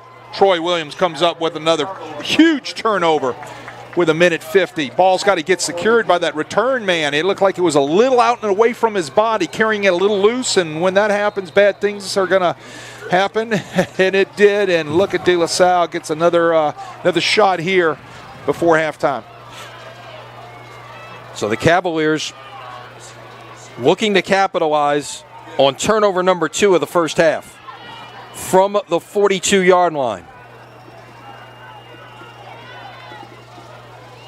Dix will hand it off, and Will's got a couple on first down. Oh, he got banged up hard in there by Cassidy Smith. Wow, linebacker, 5'11", 215, comes down and just bangs up Smith right there. Or just bangs up Martin right there, and I tell you what, that was a physical hit. 2nd and 8, the ball at the 40, or check it, 2nd and 9. They're going to put it back at the 41. Gain of 1 on the play. 2nd and 9 at the 41.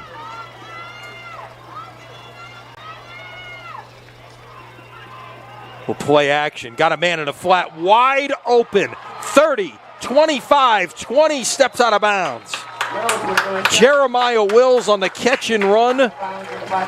Give him 23 on the play out to the 18-yard line. Well, they fake the boot to P.J. Martin. They shoot across.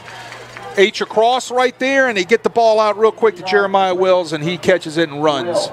Slow things down a little bit right now. You want to work the clock. That's what they want to think about. The clock is stopped with 1:07 to play as he stepped out of bounds.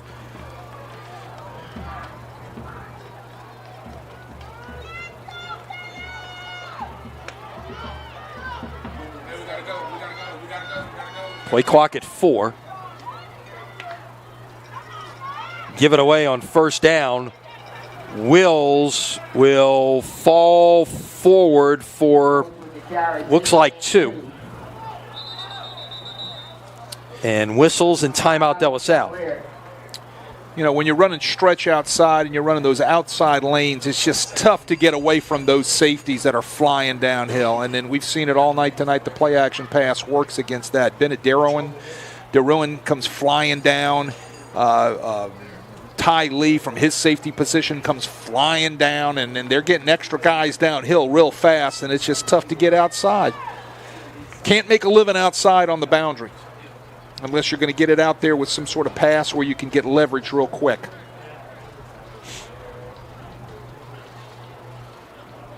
So again, coming up at halftime, we'll run you through everything else. I can assure you this is the highest scoring game in the state of Louisiana right now. Yep, absolutely. And it's not even close.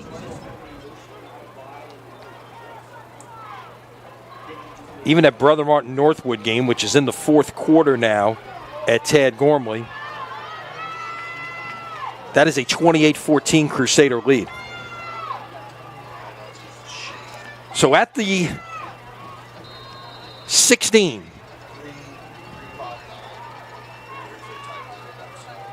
play action to Martin. Pass is caught to the tight end. Touchdown, De La Salle. Josh Scott, have yourself a night. There is a flag down in the backfield. Let's see, is this what this is about?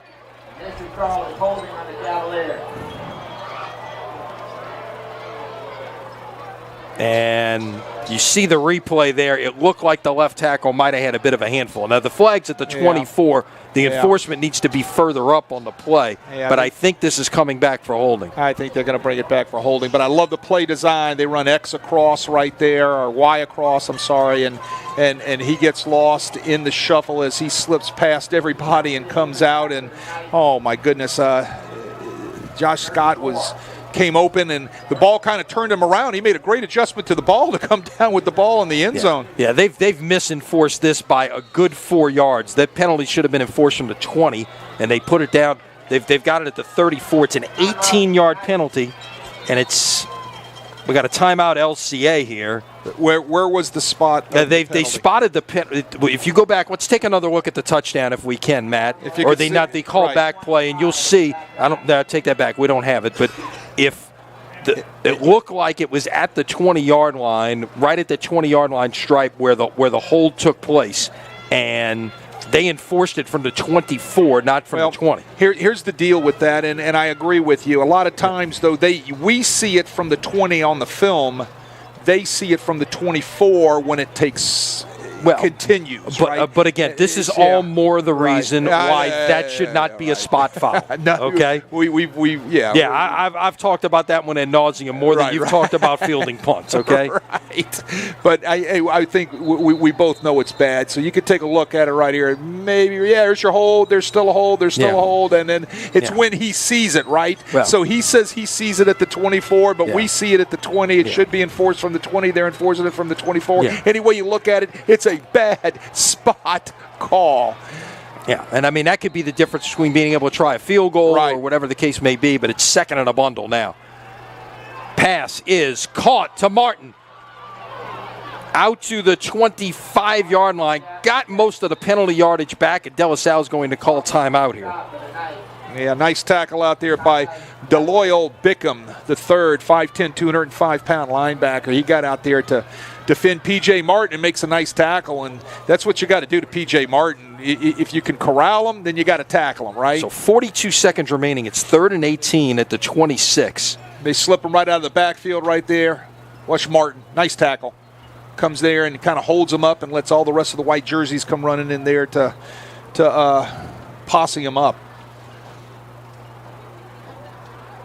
So that is now 204 yards passing in the first half for Mark Dix. I used to belabor that same point, right? I said, I saw the hold. I saw the hold was at the 15-yard line, but you are enforcing it from the 20, right? Well, that's where I saw the hold. You think I ever won that argument? Absolutely not. I'm sure you did. No, never. And Graham Jarrett didn't win that argument down there that time either. And that's the problem with spot enforcement, right? It's where they see it, not where you see it.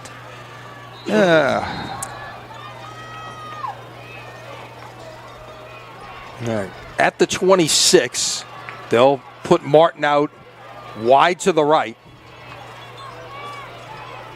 Pass, it's over the head of the intended receiver.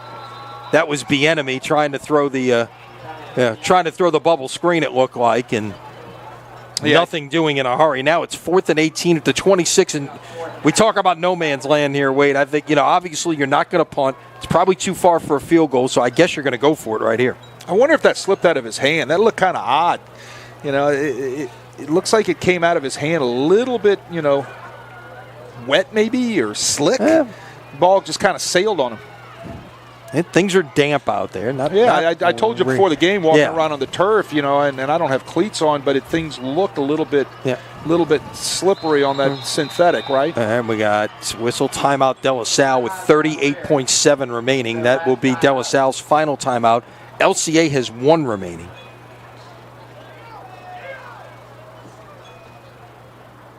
To catch you up on what's going on in Division II Select as we sit here. Halftime in Lafayette, Shaw and Turlings are tied 14-14.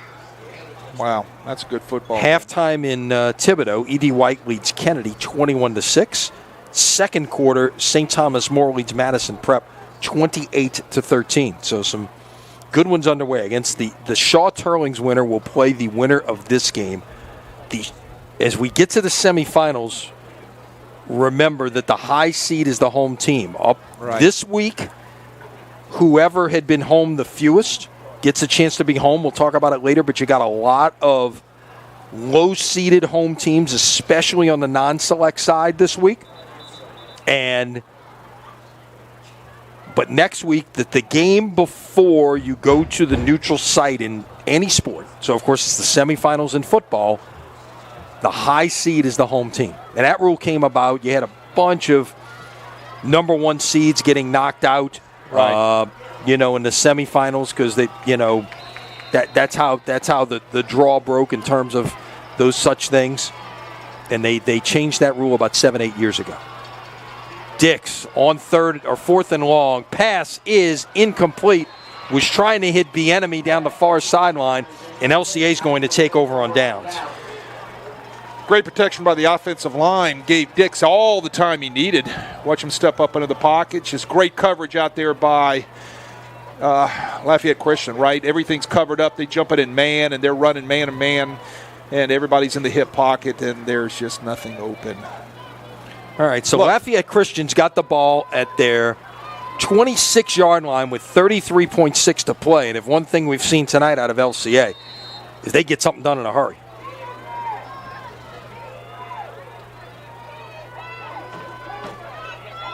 Johnson, they've got pressure. He will let it fly. Incomplete. This has got to be intentional grounding, Wade. He was in the pocket. The ball did not get back to the line of scrimmage. There was no receiver in sight. This has got to be grounding. Flags coming out. They're talking. I haven't seen it. Now they're walking back. They got to go to the spot. And he'll drop it at the 5-yard line, and it's intentional grounding there. Yeah, there he goes. Now, is this a spot foul in high school? Like, does it go back to the spot, or? Can't remember. Not really sure. Or is it going back to the line of scrimmage and getting marked off there? The official's standing at the 26, which is why I'm confused. Any way you look at it, it's going to be half the distance. Or whatever it is. Or it could be 10 yards. Now they know they're all lining up back there. Let's see where they're going. Hang on here. The official has a football in his hand at the 26-yard line like he's going to mark it off there. The offense and the defense are standing around the 8-yard line like the enforcement is going to take place there.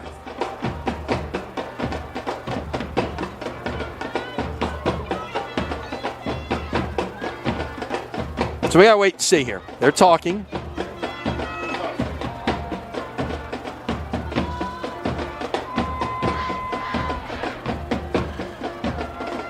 I think it's from the previous spot, if I'm not mistaken. And it's going to be it's a spot foul where it took place, because now they're going to put the football. Okay, there it is right there. Now it comes half the distance inside the 5, so it is a spot foul. Right, so from the 8, then mark it from there, which it would make sense. Everything else seems like it's a spot foul. Right. I didn't remember that. 32. So now it's 2nd down and 32 at the 4-yard line with 26.8 seconds remaining. And look, they've got a call for that. They're the only team that's got a call for that. Wait. Now we had another. Now we moved it again. So was there another penalty after that? Now it's 2nd and 34 at the 2. I'm not sure if they made another call, or they finally decided, wait, the grounding took place at the 4. And LCA is going to use their final timeout, I believe. And they're asking about the spot. So I think they're saying that the spot of the foul was at the 4-yard line. Right. So they're going to mark it half the distance back as a spot foul. And The ball is sitting on the 2. And then there you go. But, yes, look, I always say that nobody has this call on their play sheet. Well, LCA could probably – there's probably plenty of plays that they can get 30-something yards on here. That doesn't matter. Yeah. Why? Because of number 7. Right. The scoreboard's got 2nd and 40, which is why our score bug shows that. It's actually 2nd down and 34 right now at the 2. But now the thing that comes into play here, Wade, that you've got to think about is a safety. Exactly. And De La Salle with an 11-point lead at this point, LCA's taking most everything out of the shotgun, so then it becomes a situation you're trying to just kneel it out and get out of here with, the Knights do get the football. Remember, they won the toss and deferred. Think of that in this game with 59 points on the board. Somebody wanted their defense on the field first, right? Back when. Now they are going to line up under center, and what would normally be a victory formation here. You see the two, the deep back and the 2 up backs right there. Let's recall. When's the last time we've seen them take a snap under center? Got to be careful here. Yep, no doubt. And make sure you don't kneel in the end zone either. You better press it forward. Exactly. That's the thing. If you're a shotgun guy and your guy's taking 99.999% of the snaps at a shotgun, right? Then you ask him to come on there and get that snap. Yeah, it better practice that. Yeah, no doubt about Right. it. So you see the clock is running out now. And we will get to the half in what has been a most entertaining first half of football.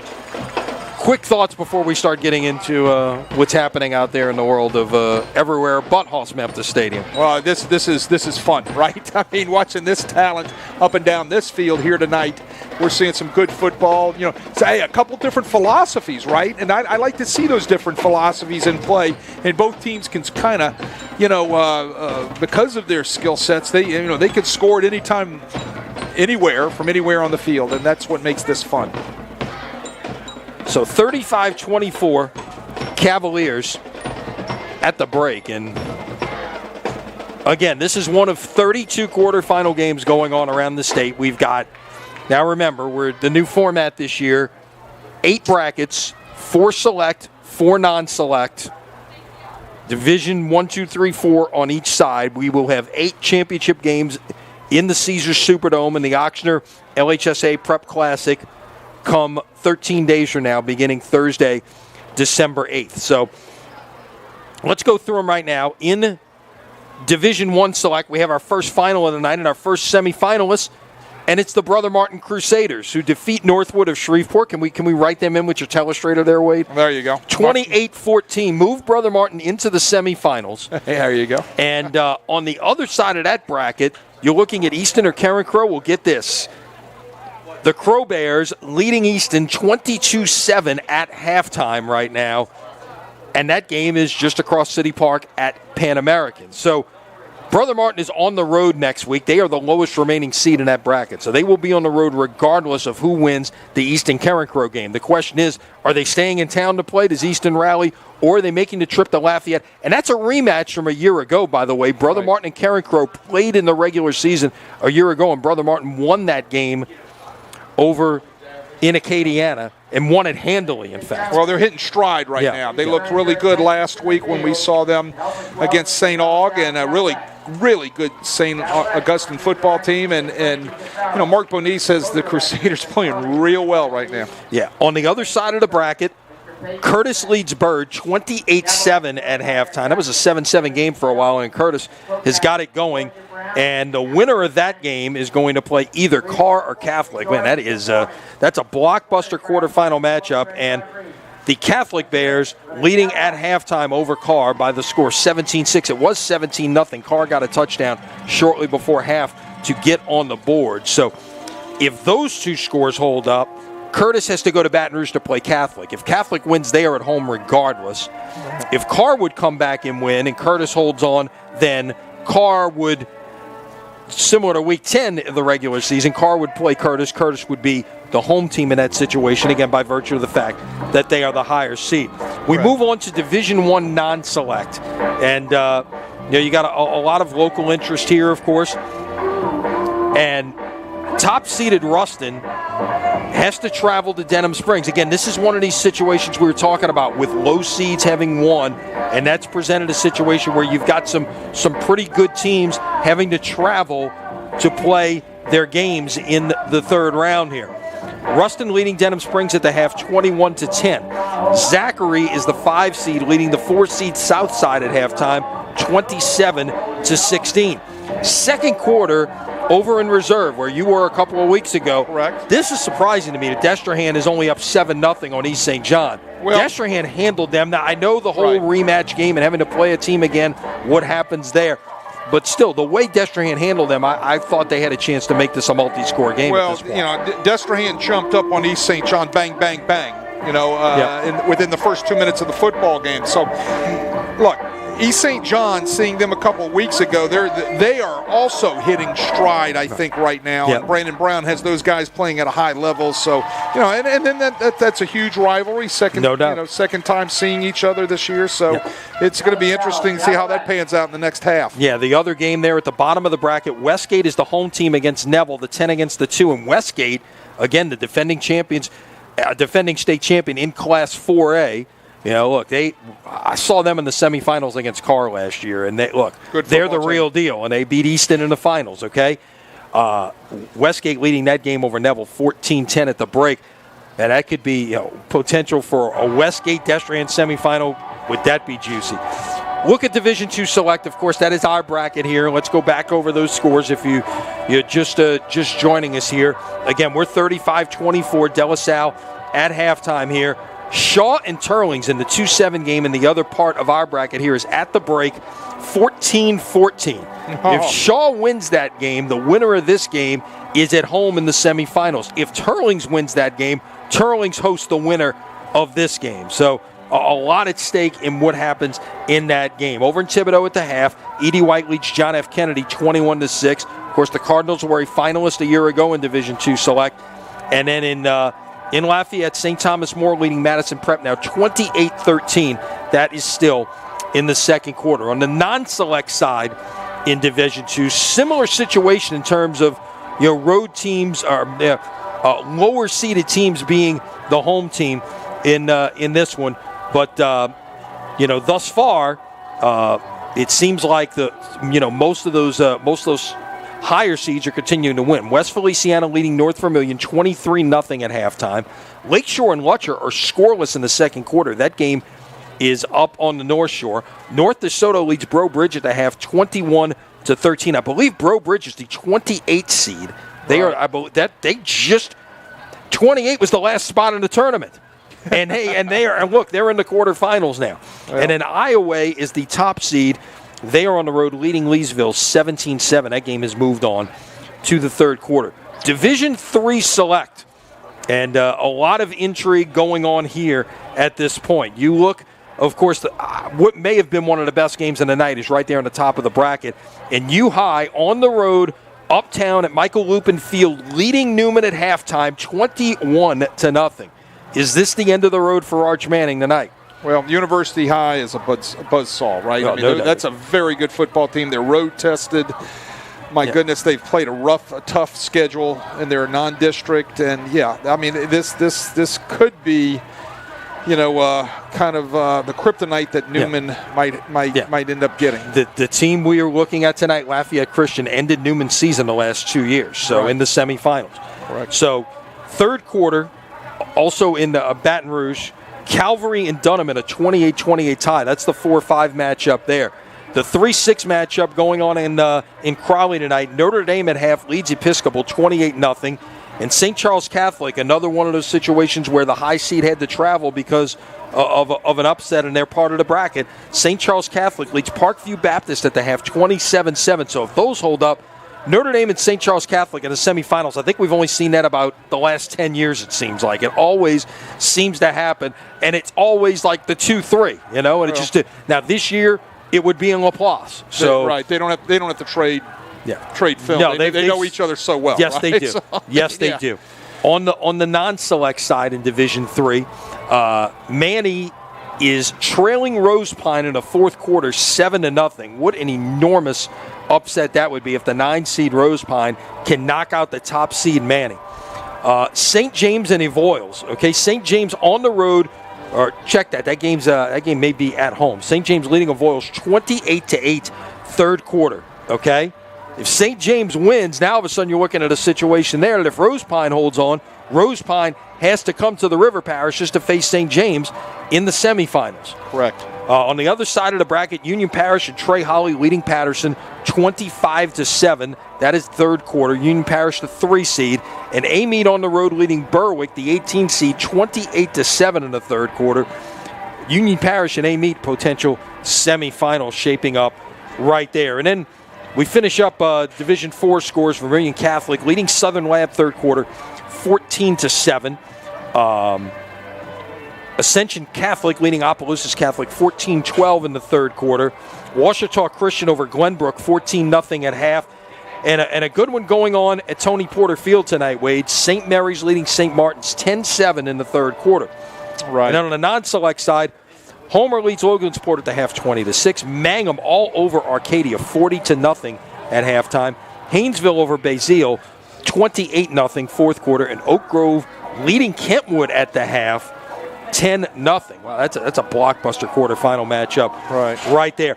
Now, let me tell you, if Homer and Haynesville somehow get to the Dome, last one out of their neck of the woods, turn out the lights. Correct. There's going to be nothing left up there. Well, Homer and Haynesville is to North Louisiana what Holy Cross Jesuit is to South Louisiana in terms of historic rivalries that have been around over a century, and that would be extraordinary if those two would meet up. And they have before. Yeah, and I think if you look back at the Superdome Classic records, if I'm not mistaken, they have played before in a state final.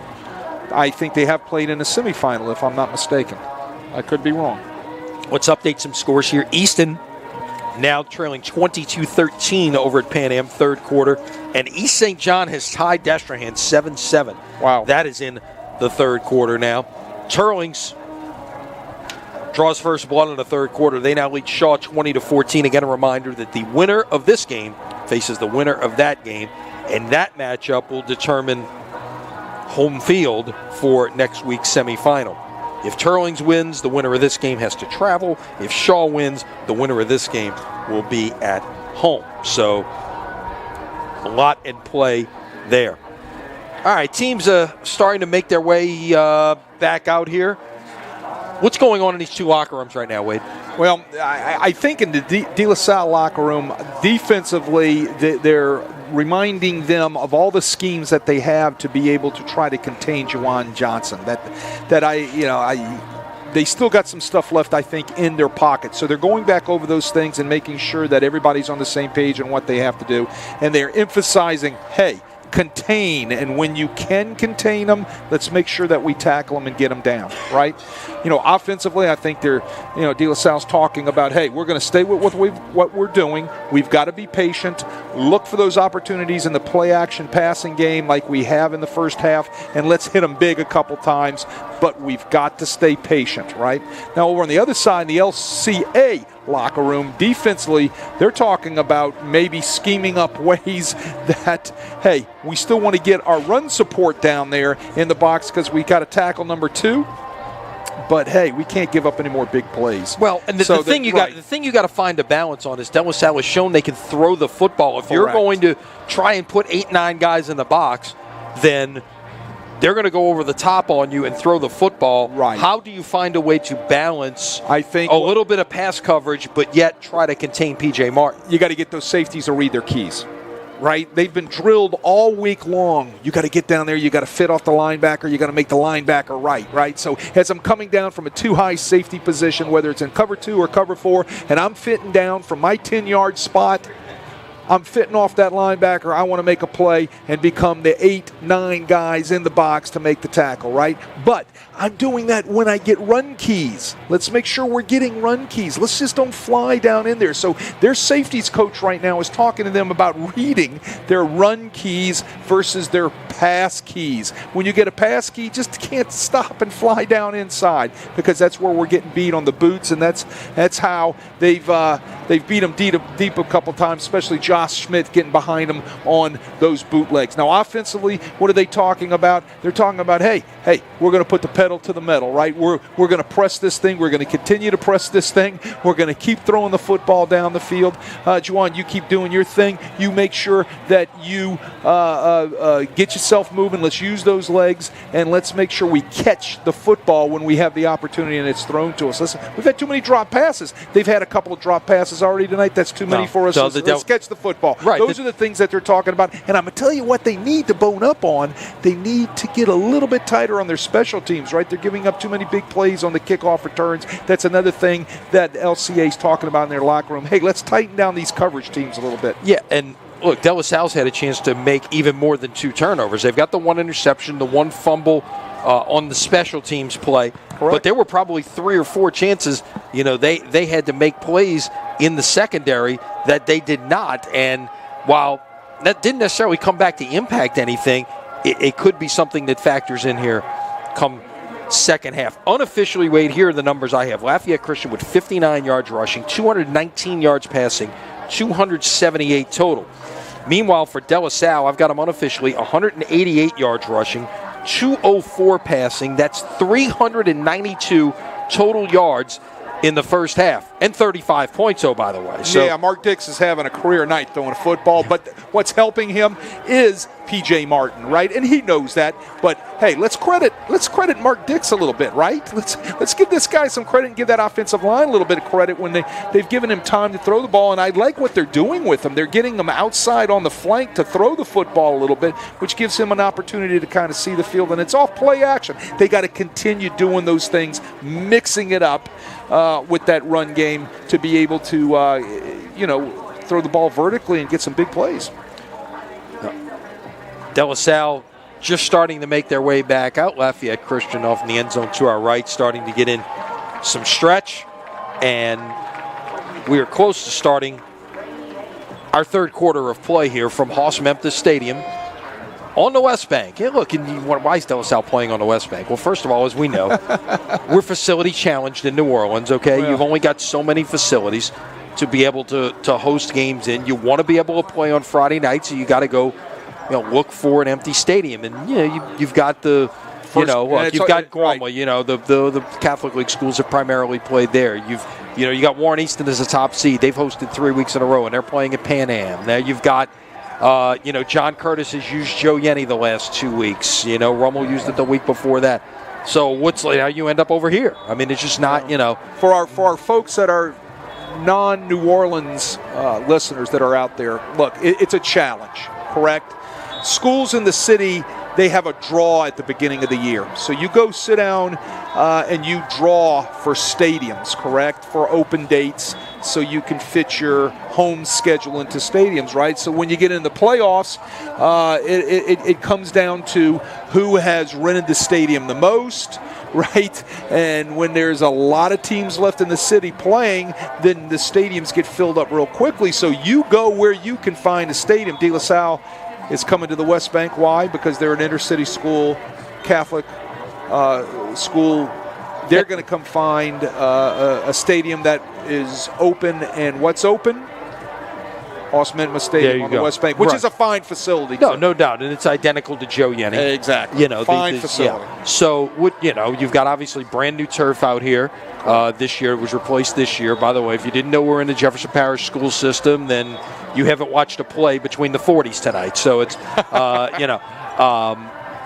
but it does look. It's a lot better than just plain vanilla, football fields with lines on it. I will give them that for taking the opportunity to promote their product out there. It's a way of life. But look, it's a way of life in the city. De La Salle has played games on Thursdays. They played games on Fridays. They played games on Saturdays. They played home games at Yenny. They played home games at Gormley. Home games at Pan Am. There's lots of lots of different places that you can go. In the city, you'll play a Thursday, and then the next week you'll play a Saturday, and then you'll play a Saturday. You'll come back and play a Thursday. Right? It's the way it is, and that's just what schools are used to in an inner city environment such as New Orleans and the surrounding area because of lack of playing facilities and lack of room. You don't have room on your campuses to have stadiums I think in the city. Inside the city of New Orleans, is Newman the only school that has an on-campus stadium? Lusher does, but they're actually been doing, or the Willow School now. That's it. I think that's it. I don't think there's anybody else in Orleans Parish that has a stadium on their campus. And even then, those are very small. Carver is going to. Yes, Carver with the new facility that's going to be built out there in the 9th Ward. Right. You're right. I believe so. I would say I'd have to sit down and start counting, but I think so. Yeah, and then top of my head. Jefferson Parish, you got a couple more. Of course, Shaw's built one on their campus. Correct. You've got St. Martin's with one on their campus, Country Day, but even a lot of those, other than they're not big stadiums, okay? So it's Ecole Classique, and yeah, certainly. When they were playing football. So there you go. So. All right, so teams getting back out onto the field here. Lafayette Christian retaking their sideline. De La Salle getting ready to kick off here to start the third quarter as, again, LCA won the toss, deferred their option here to the second half. Well, in any adjustments made defensively by De La Salle, you'll see them right away. Okay, and then vice versa when LCA is out there on defense. Any adjustments will be made immediately. You'll see them jump out at you immediately.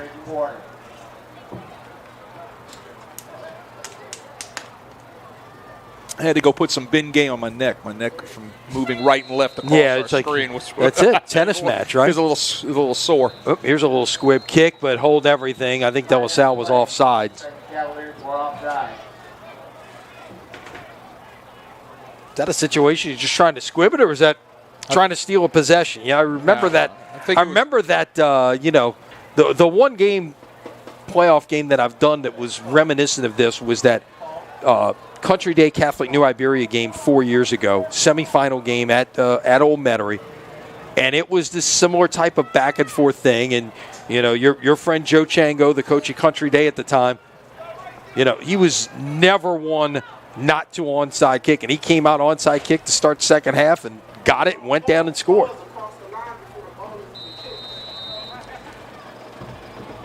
Well, I think they were just trying to squib it through a hole there, try to get it to that second level. Yeah.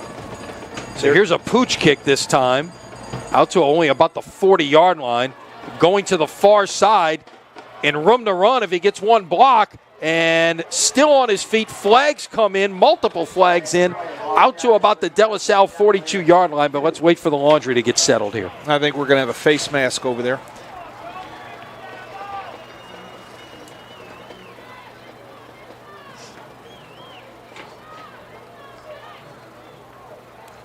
Personal foul, face mask against De La Salle. So LCA is going to start with terrific field position. You'll see it up at the top of your screen. I think they got number 33, Kobe Pounds, with... or maybe right there. I think that was... Right there. Maybe. That was 20. That was 21. 21. That was Malik Cornelius. Yeah, I got a little handful of the face mask, and it's a personal foul, so they're going to tack on 15. Yeah, what's interesting is you could still have the 5 or the 15 in high school, although everything... at the other levels is now 15 yards. There is no incidental face mask anymore. They're going to put the football down at the 27-yard line. That's going to set LC up in excellent field position. So from the 27, Jawan Johnson will take over there with an opportunity to try to cut into this 2-score lead in a hurry. Johnson lets one fly, pass is incomplete. Had a receiver with a step there. That was Alonzo Reyes. Also missed a huge hold on the right tackle, Britt Miller, up there as he was taking off Dominique McGill's jersey. You can see it at the top of your screen right there. Dominique McGill turns around and becomes an immediately lawyer to the white hat, begging for the hold. Now, De La Salle doing a much better job against the pass. They are 1 of 8. That will go as a pass. That's that little, shovel pass forward off the jet sweep motion. That was Marzell on the catch. Give them 4 yards on the play, and it's 3rd down and 6. Yeah, got to toss it out there right there. Get 2 guards out there in front of him for a little blocking action. Great job by the corner coming up to set the edge. That's what a good corner's got to do, come up and set the edge for the run. Yes, sir! And making the hit in the backfield. Finally bring down Johnson behind the line of scrimmage that time. So a big play for the Cavaliers as they fake the handoff, and a lot of people committed towards the quarterback that time. Jordan Scott's there, Jay Nelly there. Those guys kind of camping in the backfield on that play. And on 4th down, Johnson lets it fly. Pass it ruled incomplete. That's a good thing. It saved them about 20 yards there, Wade, on 4th down. All right. Again, I think another hold was missed on Dominique McGill. You can see if you can see it on the replay right there. He does a nice job. See how they're contained, and there's the hold. There's another hold right there. My goodness, I can't believe they didn't see that. And you're right, exactly. If it would have saved them some yardage there on 4th down. Yeah, so De La Salle will take over on downs. And look, that's after LCH took over at the De La Salle 27. That is a huge stop right there by the Cavalier defense to hold them to nothing.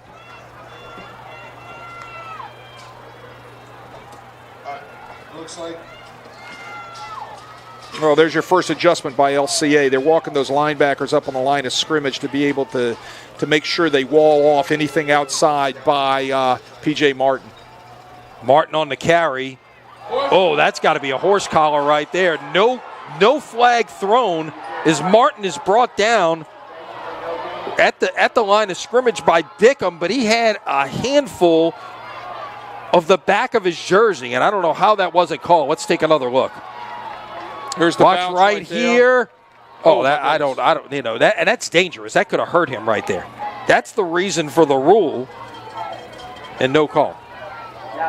Again, there's not much running outside there. You got the outside linebacker sitting there. You got the safety coming down in the alley. You just got to stay inside all that type of stuff. I don't like anything outside running stretch off of the outside the box.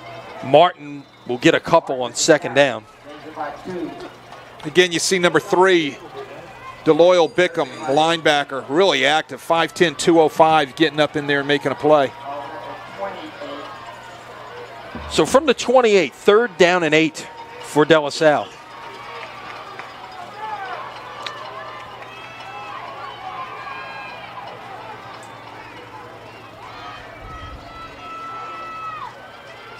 Trips to the top. Now they'll. It was an interesting fake as Martin catches the pass in the flat. Needs to try to make a man miss. Makes one miss, but can't make any others. And gets to about the 33-yard line. So the ball had not even been snapped yet. Right. And the receiver came in motion and faked like he was shaking a jet sweep. You see it right here. Yeah, so a little timing off there. Yeah. But believe it or not, that kind of gets your eyes. It's all eye to look candy, at something. Of course, yeah, and it gets those safeties' eyes on that sort of stuff. And no, you're absolutely right about that. It does. You want to time it up a little bit better, but also it does have an effect on what the defense is looking at back there. All with inside that kind of guard area, the guard boxes. Josh Scott punts it away. Again, there's 2 men deep. Neither one will take it here, and they will let it roll, and De La Salle will down it at about the 31-yard line, so call it 36 yards on the punt by Scott. Here is, both teams have gone 3 and out, or actually in Lafayette Christian's case, 4 and out to start the 3rd quarter. Tonight's coverage on Crescent City Sports is brought to you by the Lamarck Motor Company in Kenner. Lamarck Lincoln is the only Lincoln black label dealership in the market. It's more than ownership, it's membership. Must be a reason. There's always a reason. Biggest car dealership I've seen out in the Jefferson Parish area out there. Had a chance to visit with Ronnie and his staff on Monday, along with my colleague Ken Trahan. Johnson on first down. Took a shot down the field intended for Senegal, incomplete. In coverage, Montez Randall, step for step, in phase, nicely done. Great coverage. Well, here's what's interesting to me, Wade. First 10 passes of the game, Johnson completed 8 for 155 yards. Since then, he did complete that 64-yard pass where a guy fell down, but he's only completed 2 of his last 11. So the Cavaliers have done a much better job in coverage since then. Quick pass out in the flat, far side, breaking a shoestring tackle and falling forward, may get the first down here. That was Alonzo Reyes on the catch. Let's see where they spot the football. I may mark it short of the line to gain. And yes, they do. It's 3rd down and 1. Going fast here. On 3rd down, they stuff the run behind the line of scrimmage. 2 or 3 Cavaliers in the backfield there. Who was the first to get to it? I believe it was Jade Neely. Jade Neely right there shuts that down. You can see from his inside 2 technique position, he comes right across the face of the guard right there. Gets a nice little shrug pull, gets off the block, and makes a nice play like that shrug pull. Lock it out, shrug off of it. Use the momentum of the offensive lineman to propel you towards the back, and he does that and makes a great play. Officially no gain on a play. It's 4th and 1, and this is all Johnson. He will get the edge and get the first down and more out to about the 49, maybe even midfield. Look, when you don't think plays, you think players, right? So on fourth down, what do? Give it to this cat, right? Yep. He's going to get that 1 yard. Yeah, that looked like something out of the Taysom Hill playbook there. There you go. Just run quarterback sweep, right?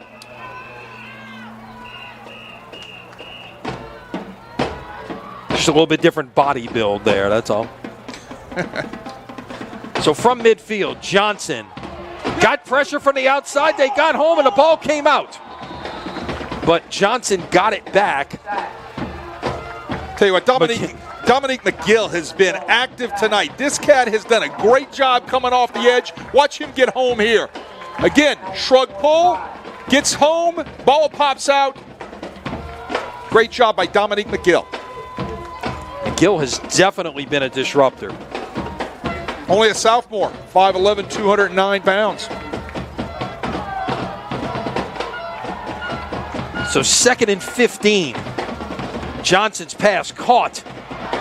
Still on his feet. 30, 25, cuts back 20, 15, 10, 5, touchdown. Alex Beard on the 55-yard catch and run. That's what they do well. Get rid of the ball fast, get it out fast, get it into the hands of some playmakers, right, and then they break tackles.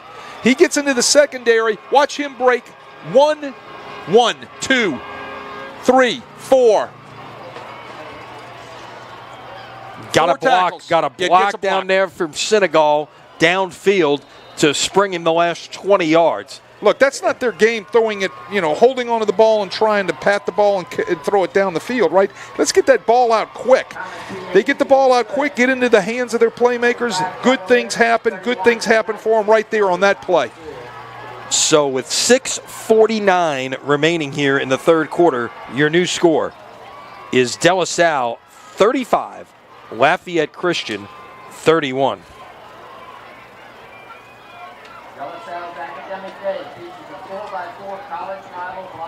Wow, quick, huh? they can score quick. But you asked, you said a little while ago, they were having trouble. He had only completed 2 of his last 8 passes or whatever. That's the difference right there. When he holds onto that ball and pats it, the coverage that De La Salle has a chance to be able to catch up to the receivers and match routes and do the things that they like to do in cover 2 and cover 4. And then when they jump into their man, they can run with them on the hip, right? He's standing there patting the ball, then he's got to get out there and run. But if he catches that ball and throws the ball on the quick game, that's what they're really good at. That's when they become electric. That's when they can score from anywhere on the field real fast. The slants, the hitches, the fades. Get the ball out of your hands quick. So LCA will kick this one off, and it will dribble out of bounds, and De La Salle's going to start with good field position here at the 35-yard line. Again, hidden yardage. Guys will play 1st and 10 at their own 35.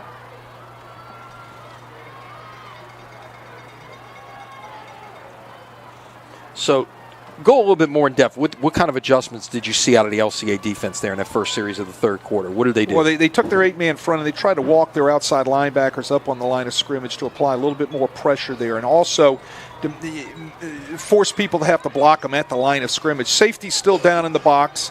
Nothing's changed there, right? And in order to do that, there's a good look at it right there. Mm-hmm. All right, you can see those outside linebackers up on the line of scrimmage, and they're crashing down hard to try to wall off that D gap right there. Martin still gets free for 11 yards. Right. So what do you do? Now that becomes your pin and pull. You just gap everything else back, and now you kick those guys out with your guard on your counter game or your pin and pull game, right? And that's exactly what they did right there. But still, I stress, running backs have got to stay patient and get inside those kick out blocks.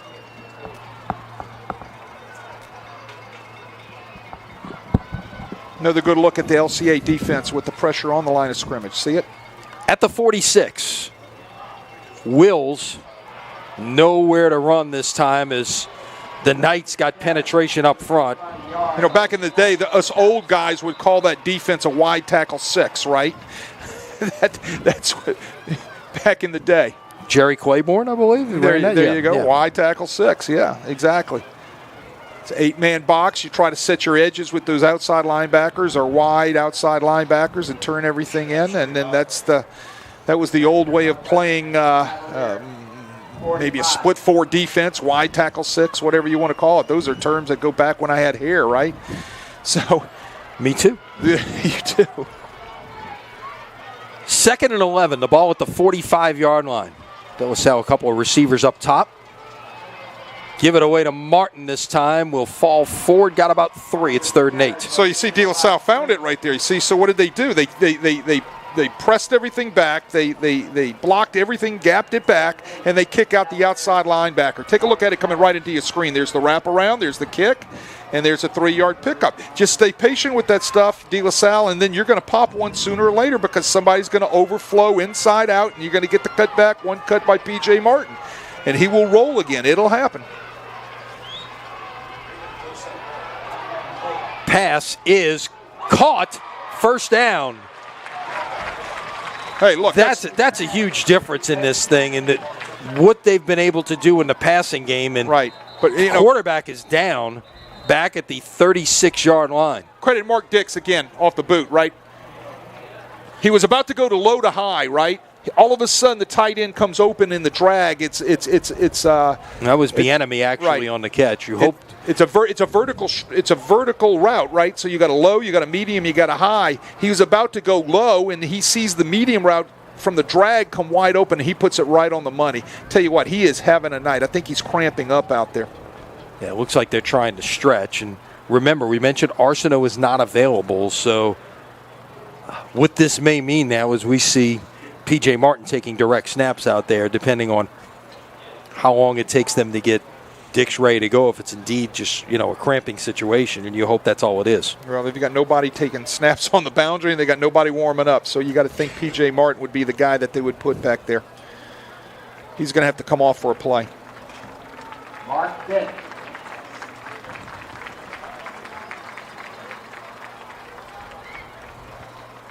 So Dix walks off on his own power.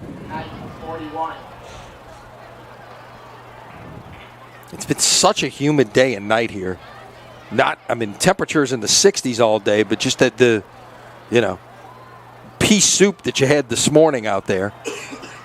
Yeah, there you go. There's P.J. Martin. Yep. Got a back on either side of him here, so kind of a T formation look here with Martin operating as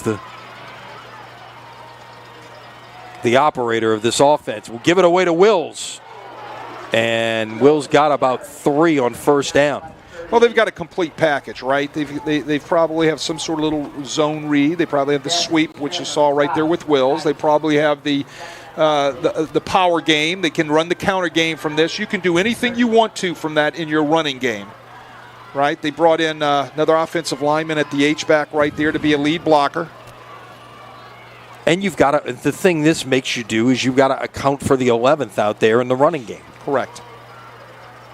Yeah, they'll bring that offensive lineman in there. Martin will fake the give, keep it himself, go off the left side to about the 33-yard line. It's a gain of 5.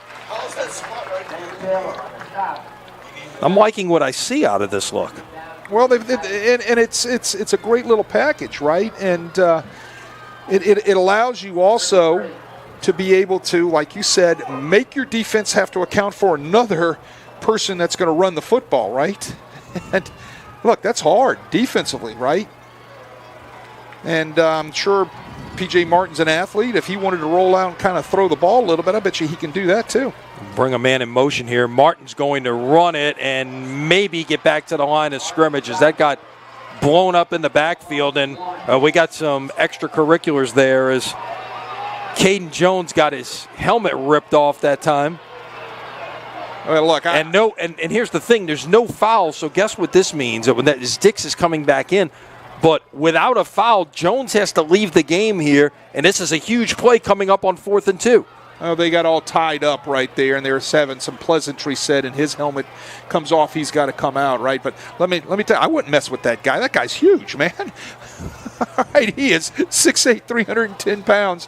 And like I said before the game, I was out there walking walking around looking at the offensive line warming up, and I was watching his footwork, and he is really talented. So call it a loss of 1 on the play. It's going to be 4th down and 3 at the 34. You got to go for this. And I think Graham Jarrett's going to use a timeout here to think about exactly what to do. That's their first timeout of the second half. So Martin on the night, 23 carries, 187 yards.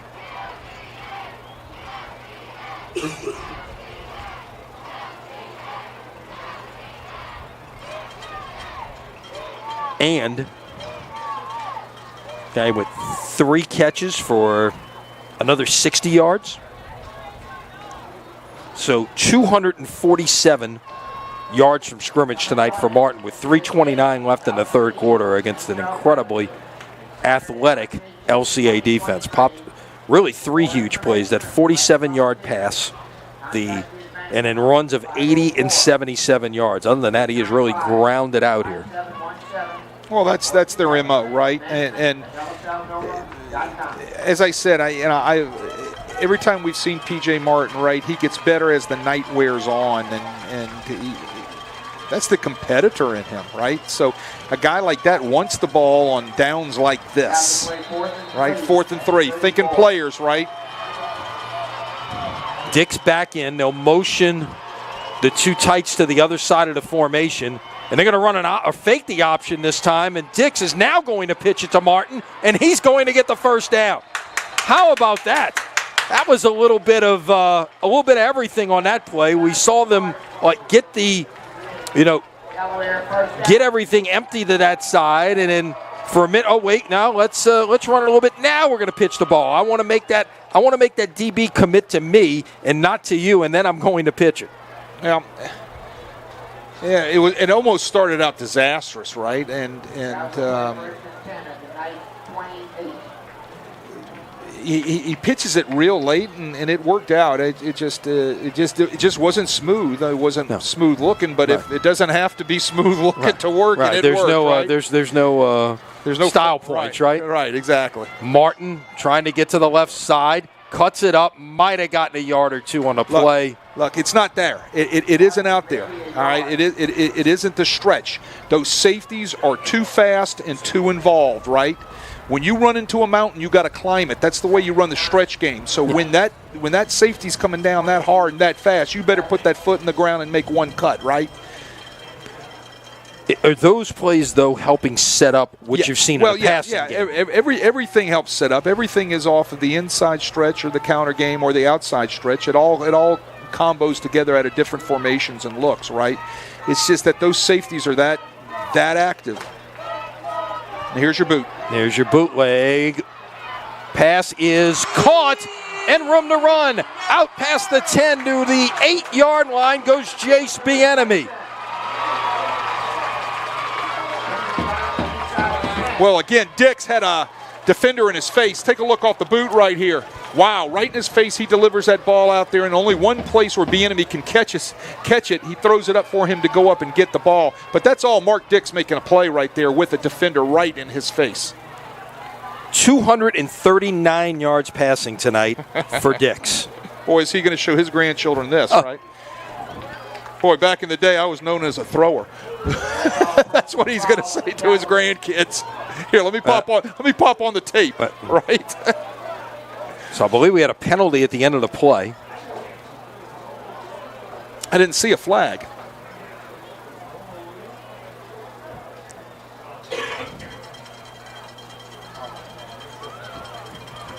Personal foul, I believe it's going to go against De La Salle.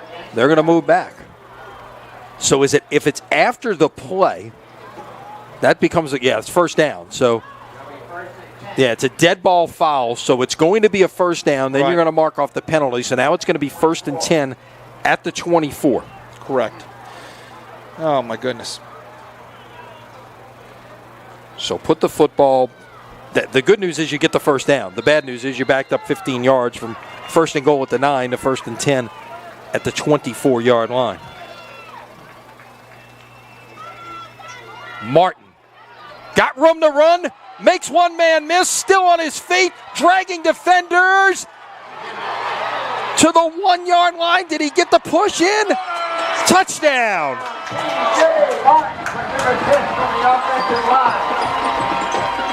P.J. Martin with his 5th touchdown of the night, and De La Salle leads it 41-31. Watch the end of this play, Wade. Well, everything here is all P.J. Martin. Then watch his offensive line give him a little push there at the end. Well, I tell you what, if you go back and look at that again, you're going to see Hunter Karakowski make the block right in the hole on the linebacker. That's what jumps out at you. It looks like we got a flag and it's coming back. Oh, my goodness. Hold everything. This was... So it was an illegal formation, perhaps, because they didn't pull the play dead, so it's not a false start, so hold everything. I believe it's the second time tonight De La Salle's had a touchdown call back. I didn't see a call by the official. Now, he signaled similar to legal procedure, but it wasn't blown dead, so that would be a legal formation. Right. Somebody wasn't on the line of scrimmage. So it's 1st and 15 at the 29. Another big run, still on his feet, and into the end zone for a touchdown goes Jason Banks. Same play. Same play. You ran it the other way. Right. No. Same play, same side. Great kick-out block by number 51 that time, Josh Thornton, and you still had the wrap around by Hunter Karakowski. Oh, huge block there. Huge block right there. They run the same play right there, power O. They get the kick-out, they get the wraparound. Nice job at the point of attack. They're blocking perfectly. Why not work the first time? Let's run it the second time. Touchdown, Cavaliers. When that would happen in a longest yard, if it worked once, it might work again. You do it again. 29 yards for the score. Point after is good, and your new score with 2:09 left to play in the third quarter.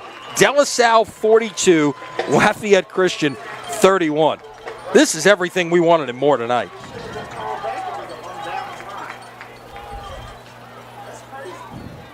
So apparently, hearing the discussion going on next to us, De La Salle ran the play with an unbalanced line the previous play, and that's what they're saying was the illegal formation. But you still got to have 7 on the line of scrimmage. Well, but you're also, unless you had unless you had an ineligible player at the end of the line or something like that, does that factor in? Yeah, I don't know. You can be you can be unbalanced. That's no problem. And I didn't see it. I didn't see we would have to go back and check the lineman. Which way was he punching his arm? The line judge, right? So it would depend if they made sure that they had 7 on the line of scrimmage. That's the deal. You can be in an unbalanced line, but just the rules are you still got to have 7, right? Mm-hmm. So you can be an unbalanced, but not have 7 on the line of scrimmage. And I would have to go back and check the line judge and see which way he has his arm up, signaling on or off the line of scrimmage for the last man on the line of scrimmage, right? Here's a deep kick back to the 13, something we haven't seen much of tonight, and the Cavaliers are down to cover in a hurry there as Alonzo Reyes is brought down by Jameer Hull, the defensive end sophomore, made a big play there in special teams, and LCA will start this possession at its 26-yard line. Great coverage right there. They decide to go deep, and if you're going to go deep, you've got to emphasize making sure you cover, and they covered that time, and LCA is at the 25-yard line. Yep. But that doesn't matter to them where they are, right? They can score from anywhere on the field in a New York second.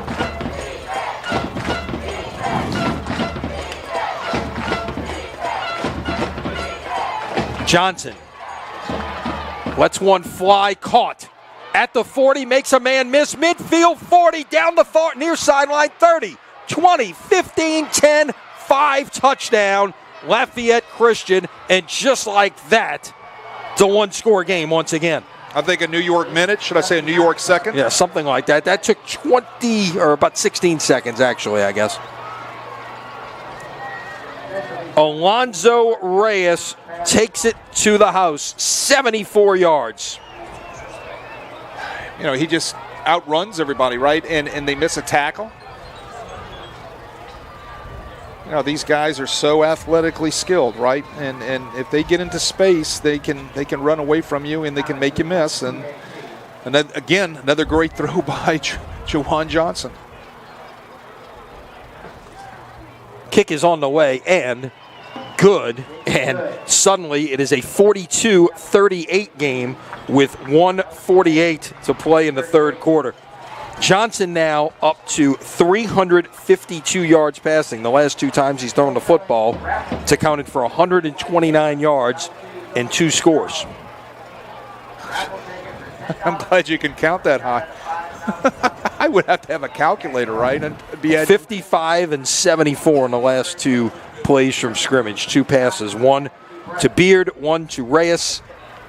And this has just been back and forth and back and forth. So now, you look at an LCA out there, they were on the field for 12 plays on that last drive. Well, guess what just happened? Your offense just had a 1-play drive. Your defense has got to go back out there and go deal with P.J. Martin and company once again. Yeah, I mean, they're going to have their hands on their waist, right? They need a little oxygen. Yeah. Martin tonight, 25 carries for 194 yards.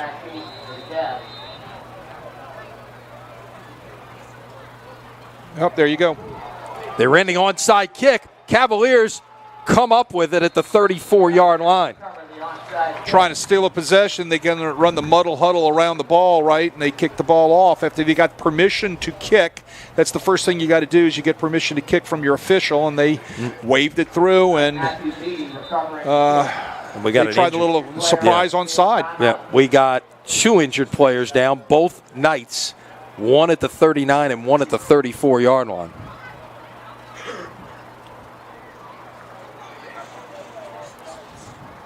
Credit one is up already. That's Calvin Parker, and then Bryce George is the man that's still down. Right. Credit De La Salle for being ready for that, right? So they kind of bunched themselves together to get ready for the little muddle huddle around the ball, and the kick they let pass through to the second line behind the first line. Doesn't bounce off of anybody, and they recover the ball.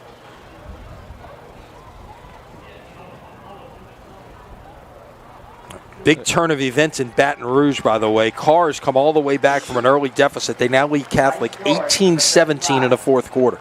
Oh, wow.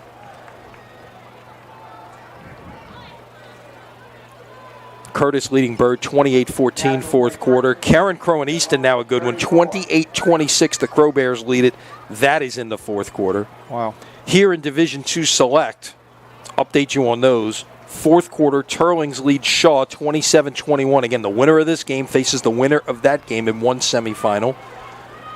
E.D. White leading Kennedy. Cougars hanging in 21-13 third quarter. And then St. Thomas More over Madison Prep 42-27. That is now a fourth quarter score.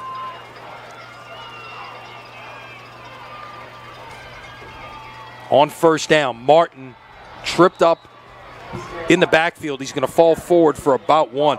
Outside linebacker. Really athletic play right there. Right. That was, I guess I don't have a 65 out there who was in on that play. There's no 65 on their roster. Or somebody had to change a number. Also coming off the edge, the outside linebacker, Tyler Charles, comes in and also gets a piece of that.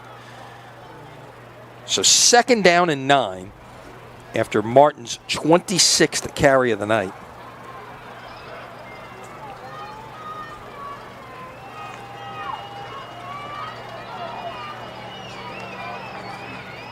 He's the deepest of the deep back there, and he is blown up in the backfield for a loss of 2. Yeah, Lafayette Christian's gone back to their 5-man front, their odd front now. Playing with a nose, 2-4 technique defensive ends, and their 2 outside linebackers right outside those guys. So, they're playing more with a 7-man front, walking their safety down for the 8th guy, right? So this is kind of the way they started the game. They made a few adjustments, got into that other front, that wide tackle 6 look is what I called it, and now they're back into their odd front look. Pass in and out of the hands of the intended receiver, Fortenberry, and it's going to be fourth down. It's Brandon LeBlanc out there. That was dangerous, right? He was all over that. They jumped him in man. They tried to run their little wide receiver screen out there, and LeBlanc's right there, tight coverage. Couldn't get a block on him. Disrupted that pass. 4th and 11 here as we get under 30 seconds to play in the third quarter, and LCA is going to get the football back, trailing by only 4.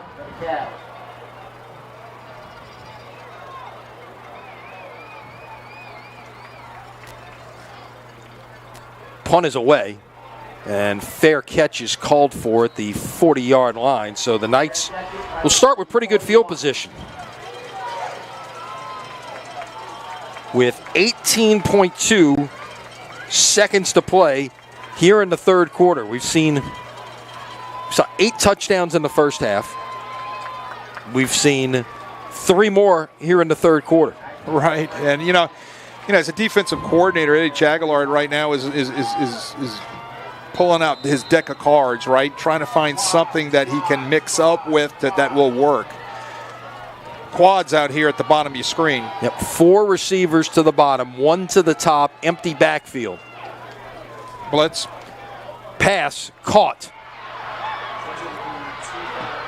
And they will finally get Trey Grogan to the ground at the 46-yard line of De La Salle, a gain of 13. Playing the one-on-one matchups, right? De La Salle goes man, so they got the one-on-one away from the quads up the top. They're just playing athlete on athlete. They try to get the ball out there to make something happen real quick.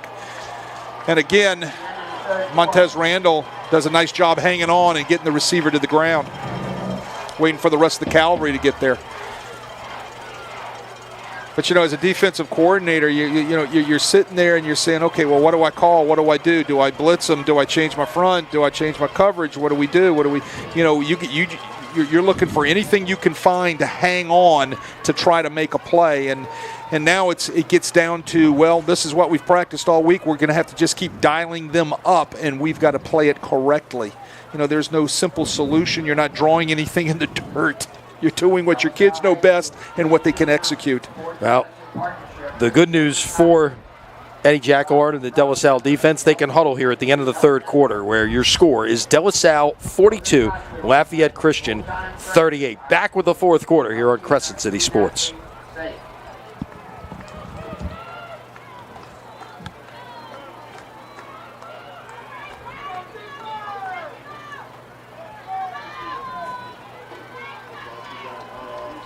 Start the fourth quarter, the Knights will play first and 10 at the down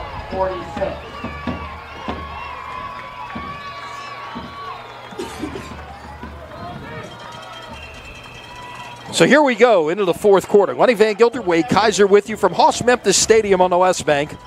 Matt Merritt, our producer, Sierra Johnson bringing you the pictures of what has been a sensational Division II Select quarterfinal football game this evening.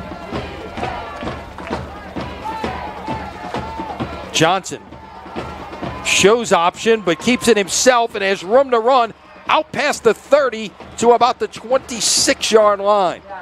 Big gain on the ground for Jawan Johnson. Call it officially a gain of 19.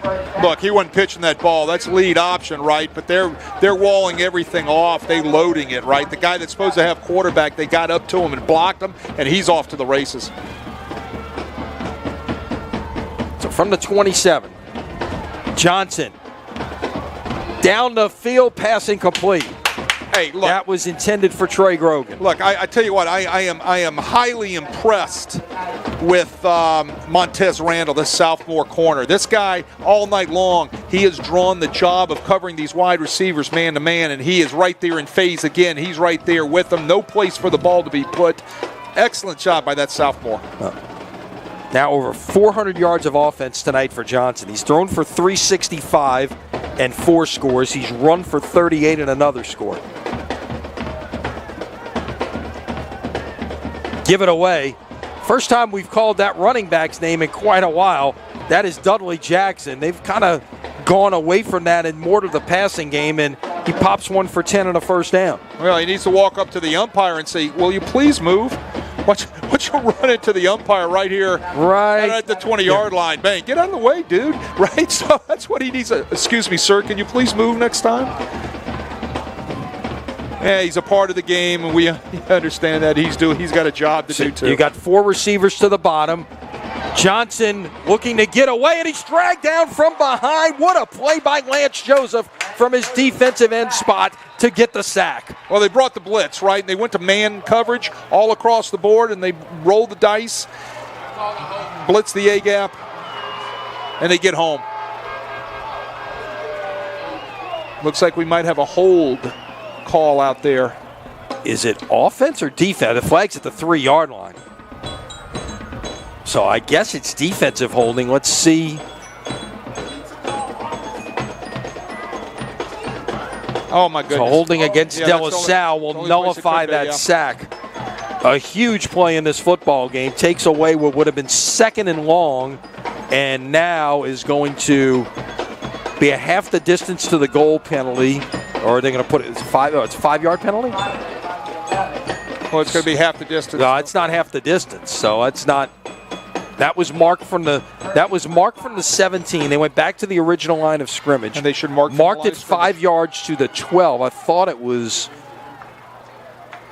half the distance. Yeah, they will put it down now at about the, well, sooner or later here, put it down at the 8. So it's 1st and 1. There you go. Remember, it's not automatic first down anymore in Federation rules, so that's the reason why you're 1st and 1.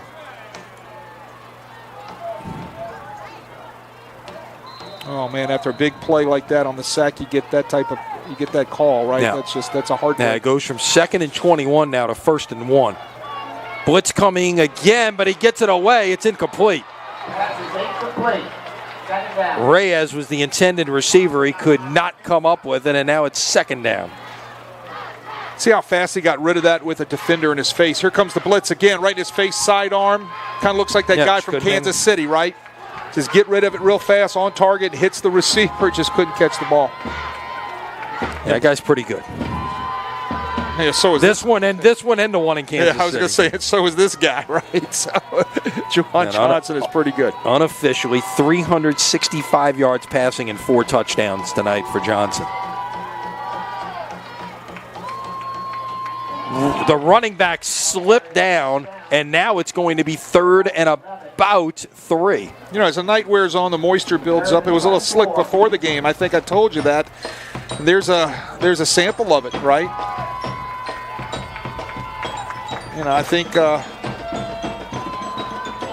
depending on the type of cleats you have on, you could have screw-ins on this type of turf, or you could have the molded cleats. Those molded cleats might be a little slippery at this point. A huge play in this football game right here. 3rd and 4 at the 11. This is quarterback run all the way. One man got a hand on him from behind, but they could not bring him down. I believe that was Joseph trying to chase him down in the backfield, but Johnson got free. Yeah, Joseph slowed him up a tad bit. Look at him coming off the edge right here. Slows him down just a bit and puts the brakes on and gets north and south, and the rest of the Cavalier defense catches up. And it's going to be 1st and goal. Sticks were still up. We hadn't seen the first down signal go up yet, but they're going to call it 1st and goal at the 7.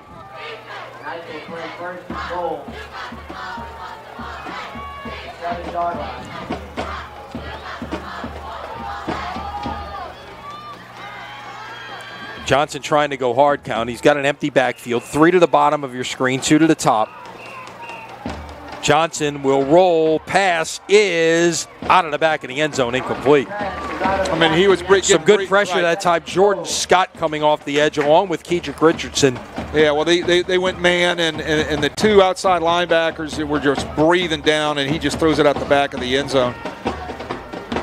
He had 0 coverage all across the board there. And here comes your quads again. Remember, they like the one-on-one away from the quads. They're going to go man across the board, so they're going to. It's like man-to-man basketball here. Look for them. Grogan at the top of the screen, the single side there, and that's the direction they will go. And that was over the head of Grogan, incomplete, and it's 3rd and goal. Out there with good coverage again, Montez Randall.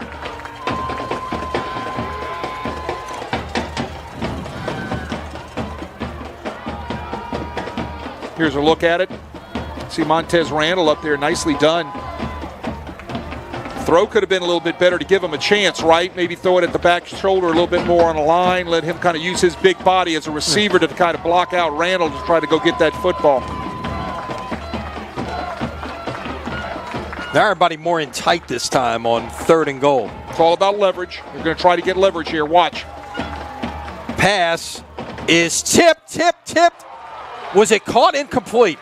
Pass is incomplete in the end zone. One receiver tipped it twice. Another receiver tried to come in and pull it off the turf. That was Senegal that I think tipped it twice, number 4. Yep. You get another look here. 1, 2, and then oh my goodness. In came Grogan. And it looks like they're going to send the field goal unit on here to try to make this a 1-point game. But wait, hold everything. I think we got a timeout coming first. Timeout. LCA. LCA will call timeout to talk about this on 4th and goal from the 7. An enormous play in this football game. Can you take 3 right now and make this a 1-point game, or do you feel like you got to go for the touchdown right here? I think you go ahead and take the points, so you take the 3. If you know you can get the 3, you feel good with your kicker, take the 3, make it a 1-point game. And there's 9:49 to play. And the way these two teams have moved the ball, you figure you're getting it back maybe twice more. Exactly. Take the points. I think that's a smart move.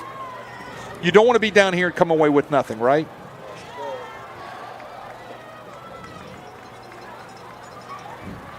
So Lafayette Christian have unofficially 456 yards of offense. De La Salle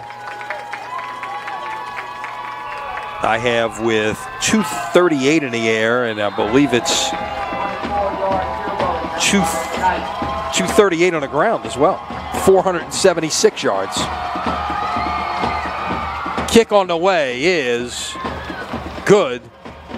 So, look, that's a win for De La Salle right there. Thomas gets the 24-yard field goal, and that's twice we've seen that in a goal-to-go situation where they forced the field goal. Right. So you got to walk off the field as a unit, and you've got to feel good about that. And I think from the LCA standpoint, you know, people say, well, the field goal doesn't help you. You're still behind by 1. Not in a game like this. I think those 3 points help you make it a 1-point game.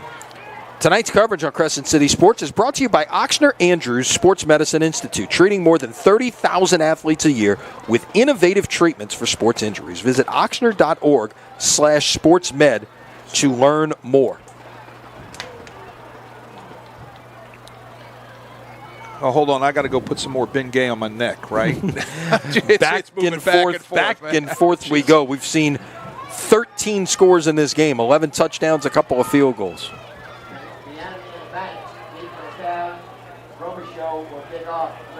It's definitely entertaining. No doubt about it. This may be the best game of the night here in Louisiana high school football. And there are some good ones going on this evening.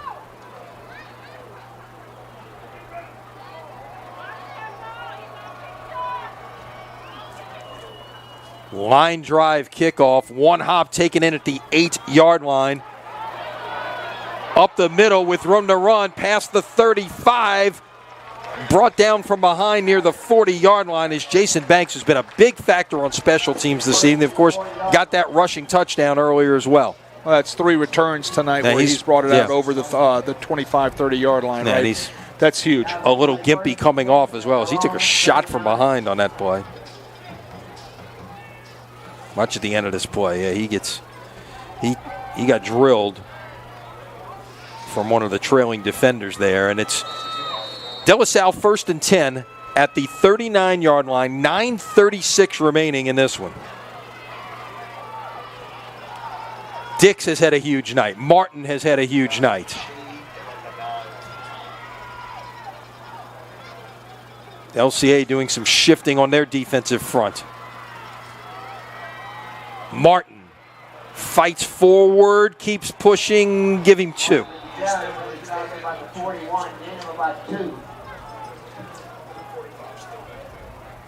Well, still running the inside counter, getting the kick out and the seal, right? And it's their bread and butter. They are going to just do it out of different formations, give you different looks, different motions, but they're going to give you the same digestive stuff that they run well. Martin's going to come off here. He's got 195 yards on 28 carries. Now remember, he got 80 on one, he got 77 on one. So the other 26 carries, LCA has held him tonight to 38 yards. That's about 1.5 yards a pop. They, for the most part, have done a great job, but yet PJ's gotten his. On 2nd and 8, stuffed at the line of scrimmage. That time is Jason Banks. Might have gotten about 1 yard. It's going to be 3rd and 7. Yeah, a lot of white jerseys there. Getting a lot of guys to the ball.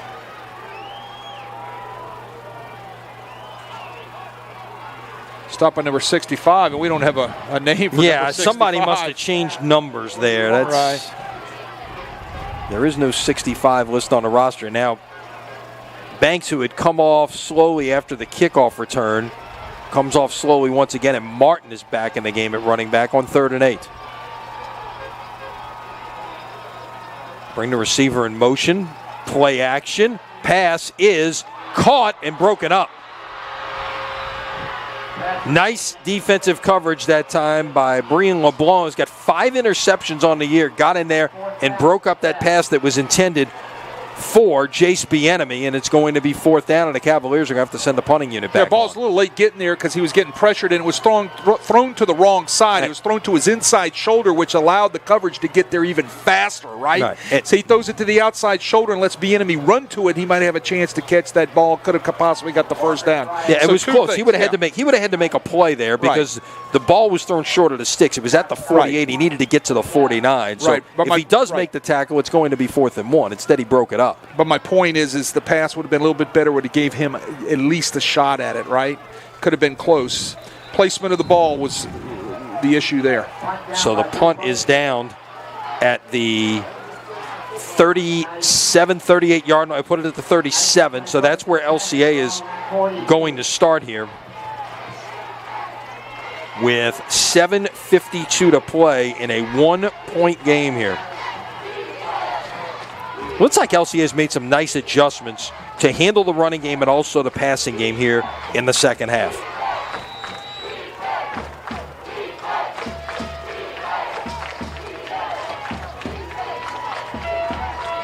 Johnson has Jackson alongside of him. Play action, trying to send the running back out on a wheel route. Now they're going to take a shot down the field at a man wide open. And it was over him, and he fell down. That was Senegal, who was running free in the secondary. They were in a cover 3 type of look, and the corner got bit up on the rail right there. The safety did not get over the top because he had a vertical coming from backside, so he got his head kind of on a swivel, and his eyes just went to the wrong place, and that left the receiver wide open, who kind of tripped over the line down there, right? He got, like a turf monster, got up and grabbed him by the shoestring.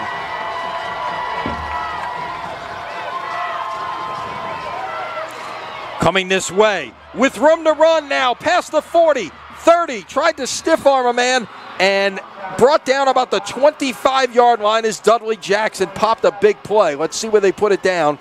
I think they're going to say he stepped out of bounds at the 27-yard line, a gain of 36 yards. Well, there's your lead option, right? I want you to count the missed tackles. 1, 2, 3. Right there, 3 missed tackles. You can't miss tackles like that. Quarterback keeper trying to get to the edge. Johnson does. He will walk into the end zone for a touchdown. Jawan Johnson from 27 yards out, and LCA has its first lead in a long time, Wade. Well, it's hard to bottle that guy up all night, right? Here comes your lead option again. Lance Joseph slow plays it, right? Where he kind of sits in between the quarterback and the pitch, and if he would have pitched the ball, he would have pursued to the pitch. Oh, my goodness, and Jawan Johnson just kind of gives a fake pitch and ducks right under him and takes off. All right. LCA with a 5-point lead is going to go for 2 right here with 7:27 remaining, and that's what all the charts say to do. Of course, you get to the fourth quarter. You don't chase points before then. Johnson throws back to the guy who was dragging across the formation, and that was too easy. Alex Beard with the 2-point catch, and it's now 49-42. Alex Beard got cut up on all the cross motion coming across to the side he was rolling out to, and he slipped back behind it. Sometimes they call that Y throwback, whatever the case may be. It's just kind of all that crossing motion gets jumbled up right inside the goal line area there, and a guy pops out, and that's exactly what happened there.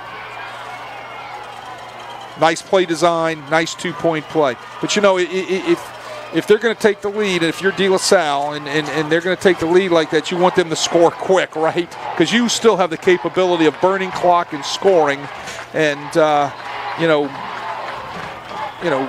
winning a football game. So that's kind of if you're Graham Jarrett and the Cavaliers, that's the you've got to come up with the sticks and you got to burn some clock and come away with a score.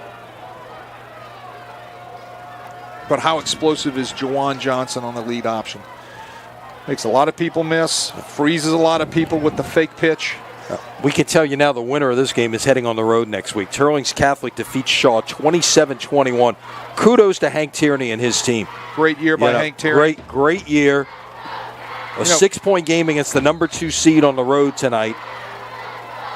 Look, we saw them early in the year, right? And they were having some issues, right? They couldn't get the snap, remember? Yep. 3 or 4 times they couldn't get the snap, and now here they are in the quarterfinals. Great job by a great coaching staff. Kickoff be taken in at about the 6-yard line. Trying to find room to run out past the 30 to the 32-yard line. There's Jeremiah Wills on the return that time. So 7:21 remaining. Cavaliers sit 68 yards away from a potential tying score. But you look here recently, Wade, 3 and out. 3 and out. You had the touchdown on a previous possession, but 3 and out before that. So they've really got 1 drive out of 4 that they've put together here in the second half. So you got to tip your hat to the adjustments that LCA has made on defense. Right, and they're Martin on first down is drilled at the line of scrimmage. Nowhere to run that time, and he got a serious hit from Doyle Bickham III, the senior linebacker. Yeah, Doyle Bickham came up there and really smacked him one, right? So, bang. Hello. Nice stick. Nice tackle. Good form tackle. Oh, I like that. That's nice. Nice hit. And comes in motion. Now they'll stop the motion. Little waggle action here. Taking a shot down the field. Incomplete. As Dix tried to find his fullback that time, Troy Williams. They have gotten him involved in a lot of different ways tonight. Well, nice job by the safeties there from LCA, right? They were a little bit more patient. They didn't bite down on the run. They kind of read their pass run keys, and they were sitting right back there, and they picked up that vertical. The coverage was there. So 3rd and 10 at the 32. Trips to the bottom of your screen.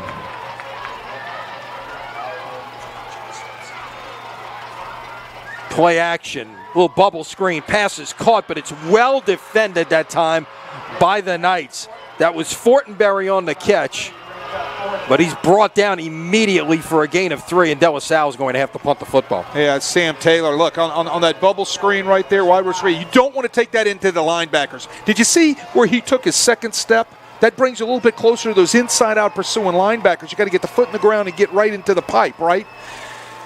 Ooh, you can get your head blown off if you go in there. So you got to be careful, and that's where Sam Taylor was coming from, his inside-out linebacker position right there to make that play.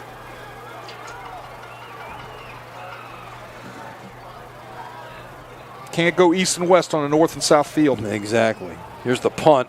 Line drive takes a couple of hops. Now it's going to check up, and De La Salle will down it at the 31-yard line. We got extracurriculars going on behind the play, and a flag comes in.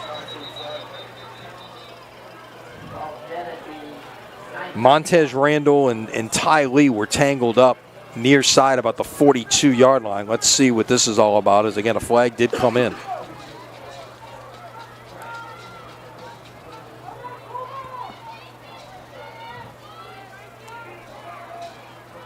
Punt was 34 yards. Looks like they're going to call.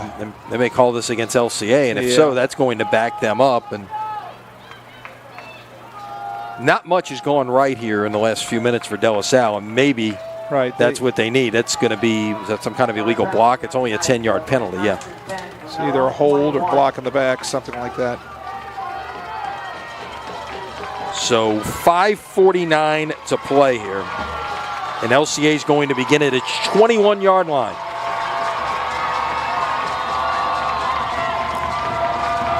Jawan Johnson has been sensational this evening. Has thrown for 4, he's run for 2. Throws that one down the seam, pass is caught. And room to run, and this may go the distance. 79 yards for the catch and run for Alex Beard, touchdown LCA. Well, they came out in the 4-by-1 formation again, and they ran verticals with the 4-by-1, and they hit one of the verticals right into the seam, and then you miss a tackle. What happens? It becomes 6 points real fast. There's your vertical, there's the missed tackles, and there's your 6. Again, who makes that play? Jawan Johnson. He puts the ball right on the money, right?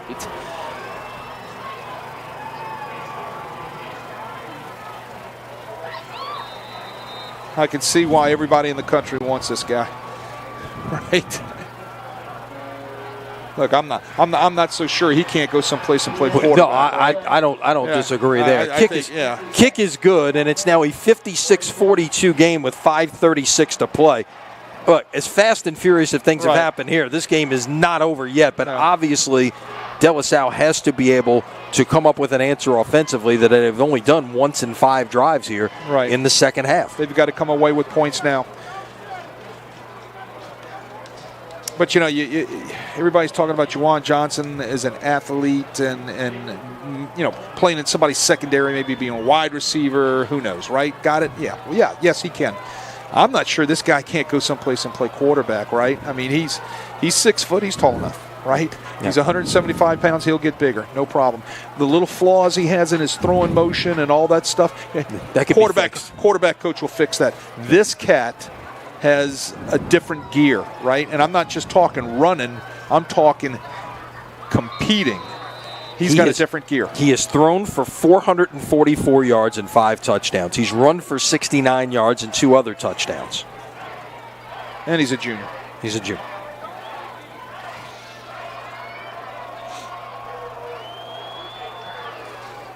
Kickoff. Line drive to about the 10-yard line. Wills looking to find some running space. Gets it out to about the 36-yard line. I will say this De La Salle kickoff return team has done a phenomenal job tonight. All 11 of those guys have done a yeoman's job setting up field position for the offense. So kudos to the special team coordinators and the guys that are handling all the special teams for the Cavaliers. That kickoff return team has been on spot tonight. Just running a simple wedge.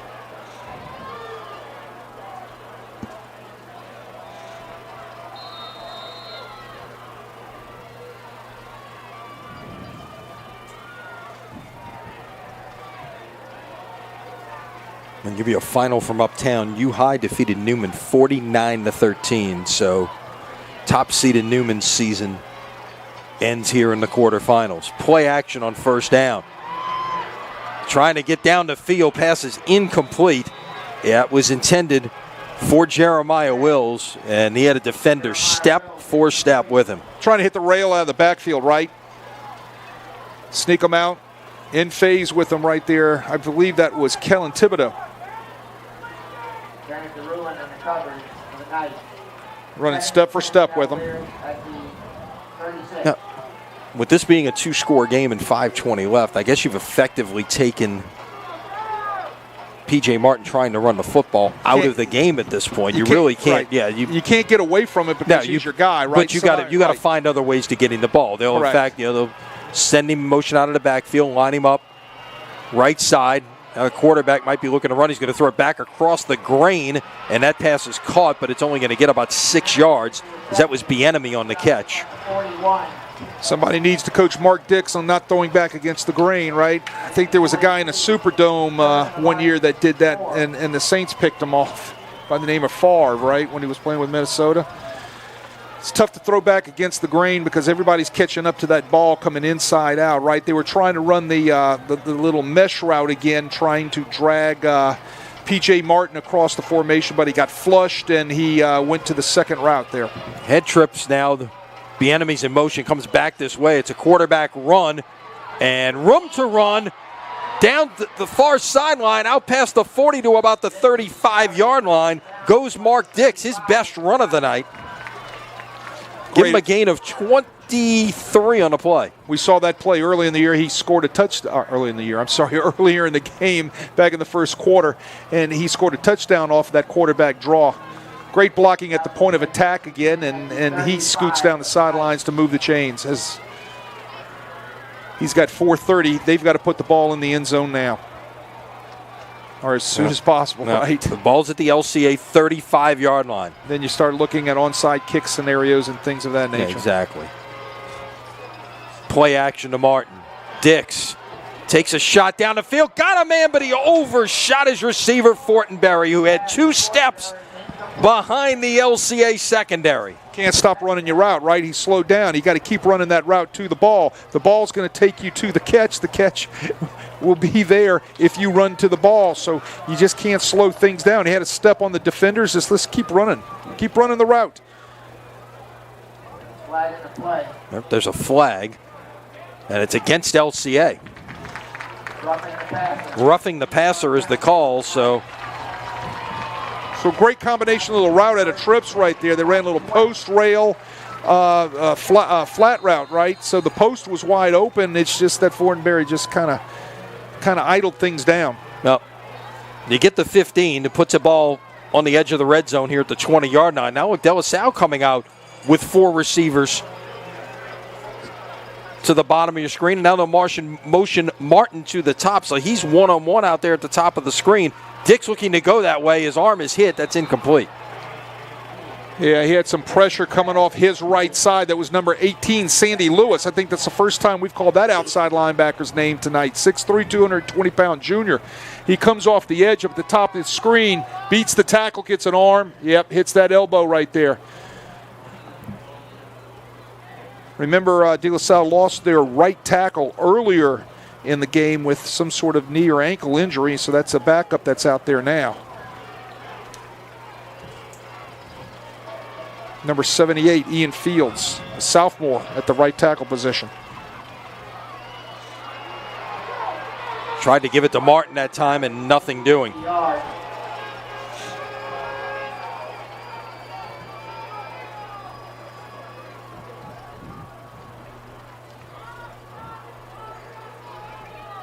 Yeah, got a lot of white jerseys up there in the box. Just too many for the Cavaliers to get a helmet on, right? So still a lot of time to go here. And again, De La Salle only has 1 timeout remaining. But but they got to score on this series. Yeah, you need to get points on the board right here. You got 3 at the bottom. Play action, pass. Tried to get Martin out of the flat. He got him, and he's brought down. And here comes the flag that we thought we might get earlier for a horse collar tackle. Yep, they're going to tack that on to the end of the run. They're going to put that half the distance to the goal line. So this will be 1st and goal coming up for De La Salle. Everything down at the bottom of your screen was eye candy. It was Martin that they were definitely trying to hit on the screen coming backside right there. And there's your horse collar. Yeah, Bickham brought him down from behind. Right. And this is going to put the football at the 5-yard line. So 1st and goal at the 5.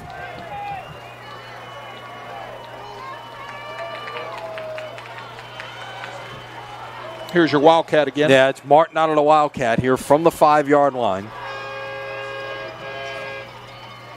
He'll keep it, and he will score. P.J. Martin, his 5th touchdown of the night. 4 on the ground, 1 receiving, and that gets him to 200 yards on the evening. Yeah, with getting that Wildcat, they bring in Jude Martello, an extra offensive lineman. They line him up at H-back to give an extra blocker at the point of attack. He does a nice job. They get the down, the kick out. He walks into the end zone. All right, so there's an injured player, I believe, down at about the 8-yard line. So that will hold things up here. What do you think about now? We're in a situation here. We've seen this become more and more popular at all levels of football. Going for 2 right here.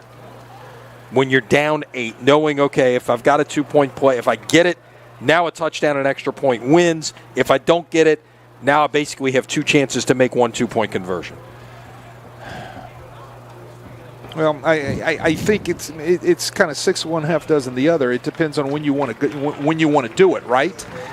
So Hunter Karakowski. Karakowski was the injured player. He will. They can't afford to lose limp off. Another offensive lineman. We're pretty much Ruston Denham Springs is in the 4th quarter, according to the last account I had here.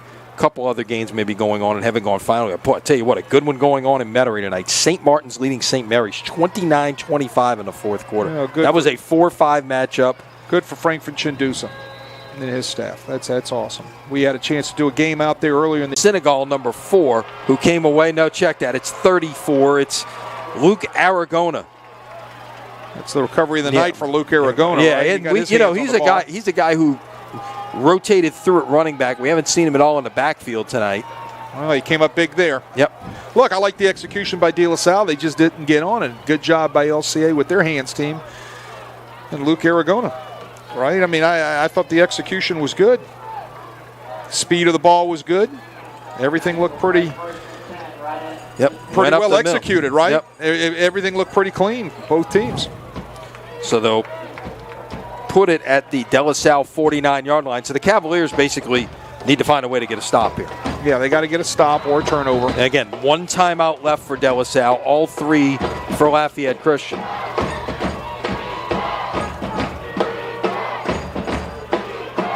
Here's your 4 receiver set that we saw them score their last touchdown on. And it's a quarterback run. They force Johnson to cut it back inside. He makes a man miss. He's still on his feet down the sideline, still on his feet, still running. Multiple flags come in, and this is down to about the 10-yard line. Well, let's see what the flags are about. I think it's probably a face mask, but let's see what the call is. That's going to put, if the play stands as it is, Johnson's now over 100 yards rushing to go with his 440 yards passing. Here we go. Yeah, they're going to move. They're going to walk in half the distance to goal to the 5. Quarterback sweep. Yep. I mean, they had a shot at him in the backfield, and that was Dominique McGill, who has had a great ball game tonight. And the number 7 put a move on number 7, and he was off to the races. Cornelius grabbed the face mask there. I don't know. I'm trying to see who the injured player is. It's a De La Salle player that's down in the bench area at the 30-yard line. So give 39 on the run. Yeah, that looks like Kedrick Richardson. You hope he's all right. Yeah, what a terrific player he is, and has made some big plays this evening. Still a junior, got a great future. I got a feeling he will be playing on Saturdays in a couple of years, just like Jawan Johnson will on the other side. So football will be at the 5-yard line with 3:15 to play.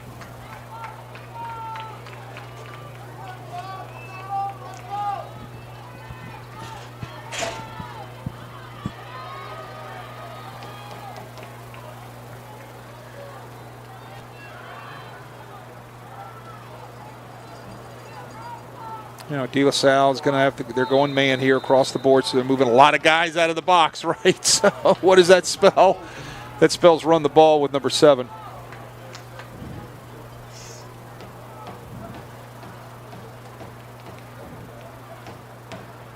All right, I'm not sure why they're running the clock here. Or are they just waiting to run down to? Okay, there we go. They're just letting it run down before they snap the ball.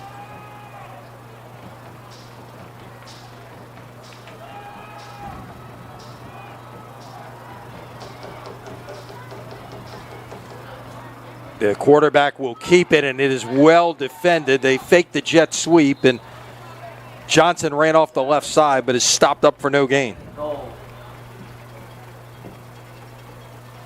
So 2nd and goal at the 5 as the clock ticks towards 2:20 to play. And again, Graham Jarrett just has 1 timeout at his disposal at this point. And first time all night we've seen LCA take their time. But obviously, you're in a effectively a 4-minute situation. They don't really, right. Well, you're running the clock or you're running plays according to that. They're kind of itchy, right? Yeah. Yep. 4 receivers to the bottom. Now they'll bring one guy in motion. Johnson will fake the handoff, keep it, try to get to the perimeter near side. He's going to walk in for a touchdown. His 3rd rushing touchdown of the night, the 8th one that he has accounted for in this game. 1:47 remaining.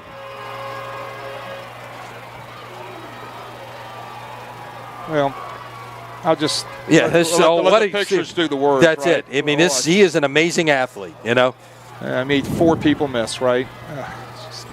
Johnson has accounted for 557 yards in this game.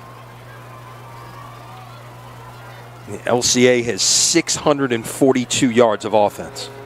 But the thing he's done in the second half, Lenny, is he's taken it to another level, right? Mm-hmm. He's flipped the switch from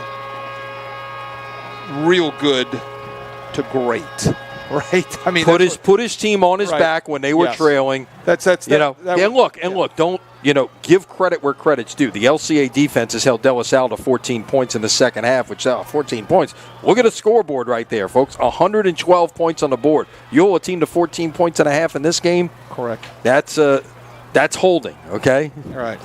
That is holding. This was a 35-24 game at halftime. But, I mean, Juwan Johnson just flipped a switch. He's like a jet that turned on afterburners, right? Now, we talked about 2 guys at the beginning of the night, Juwan Johnson and P.J. Martin. Neither has disappointed, but Johnson has taken it to another level here. Well, they're 2 of the best players in this state. Yeah. I mean, and we've seen a lot of football around this state, right? And they're 2 of the best. Squib kick will be picked up and fallen on at about the 21-yard line by Kobe Pounds. So De La Salle will begin with 1:44 to play at its 21.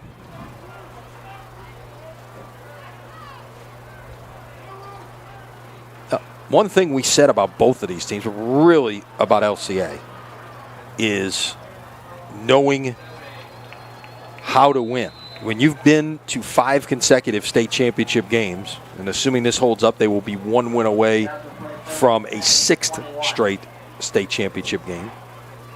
Although it's a rematch coming up with Turlings. Turlings beat them in the regular season 21-17. Screen pass set up, and that's going to be well defended right there by the Knights, who stay at home. That's Tyler Charles from his linebacker position to make the play on P.J. Martin. It's a loss of 1. Yeah, right. And they've been there, and they got really pressed hard again tonight, right? But these guys, when they get pressed like this, especially in the playoffs, they know how to turn it up a notch. And you said it about the defense. Defensively, only holding them to 14 points, right? De La Salle 14 points. They know how to turn it up a notch defensively. Pass is caught. First down. He stood up about the 35-yard line. That is LeVar Fortenberry on the catch. Great throw for a gain of 16. Great throw by Dix, right on the curl route right there to get the first down. And he has had a wonderful night. This young man has. If this holds up, this will be his final game. But this will be his final game, and look, he has nothing to walk away as a senior in what he's done tonight.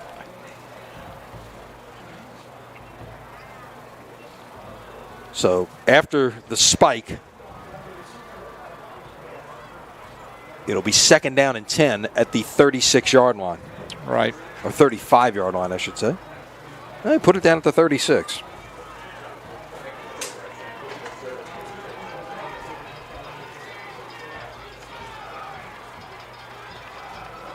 Play action.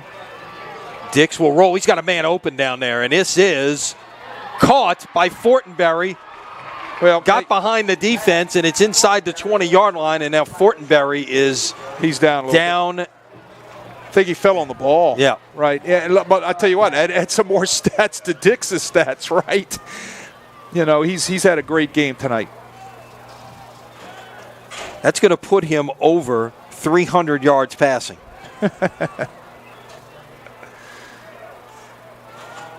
He'll have his grandson on his knee, and he's going to say, you know, I was known as a passer, right? And he's going to pull out this tape. 318 yards through the air tonight on just 26 attempts. Right. 18 of 26 for 318.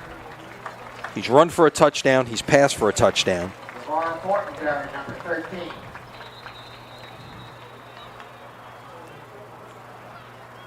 Fortenberry, just a junior. You got a lot of guys coming back. Yeah, Martin's a senior and Dix is a senior, but you got a lot of guys coming back on this De La Salle team. They're going to have to do some rebuilding on that offensive line. Yeah, no doubt. It was a senior-laden offensive line, that's and a good one. That's going to be the big. And a good one, right? So that's where they're going to have to do some building.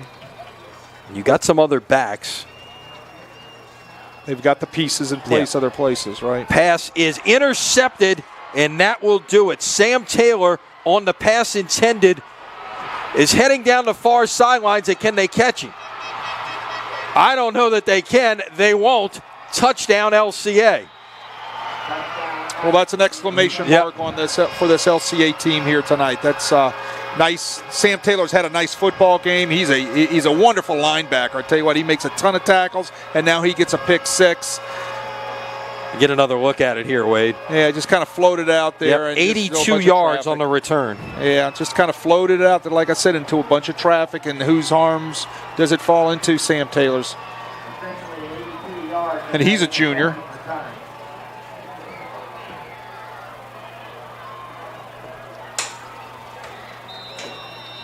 With 25 seconds left. And the final score, if it indeed ends up here, if the point after is good, 70-49. That's not an indication of what kind of game we had here today. No, we had a great football game. This was back and forth and nip and tuck. And a great football game. Two great programs. It's just a shame when one of these teams has to bow out tonight, right? Yep. And this was an LCA team that was averaging 30 points a game. They'd scored 37 times this year. But tonight, they're hanging up 70. And look, De La Salle, this is, a De La Salle offense that's put 49 on the board this evening after averaging 35. Had scored 30 or more now in 7 straight games. But you had 2 offenses this evening operating differently, but were incredibly effective. And unfortunately, one of them season has to end, and it appears it is going to be the Cavaliers.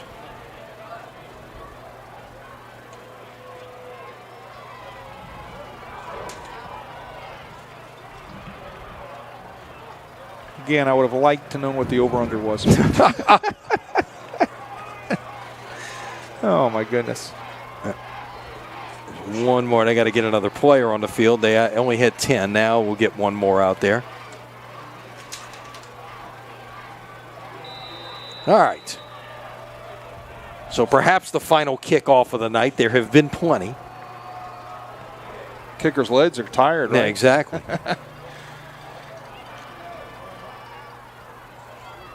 And trying to get to the edge and out past the 40 and finally stepping out of bounds at the 45 goes Jeremiah Wills. And Wills and Banks haven't gotten a whole lot of action behind center tonight, although Wills had 7 carries. Banks had a couple. Yeah, Banks had a couple nice catches. Yeah, but they've shown us something in the special game, and both of those guys are back next year. Yes, they are. 2 good football players. Like I said, places where they're going to have to, they're going to have to figure some things out, and they'll start doing that, I'm sure, next week. Right? If I know Graham Jarrett, he'll start working on that depth. What are they going to do offensive line-wise? They're graduating a bunch of solid seniors up front.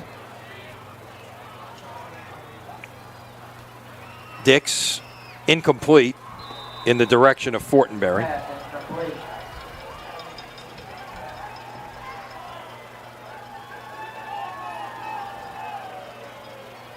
So the interception there, the pick 6, was the first turnover of the night for De La Salle. Correct.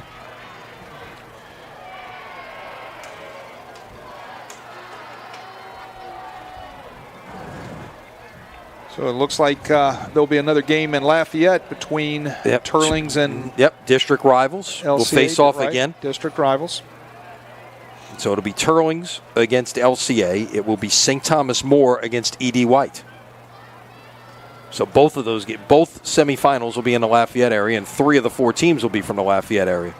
Martin will get one more touch here. He's staying on his feet. He's not going to go down that easily. A gain of 16 on the catch and run by P.J. Martin with 1 second left on the clock. They'll wind it as soon as they spot it, and that will do it. But that just shows you the kind of player that P.J. Martin is, and he is.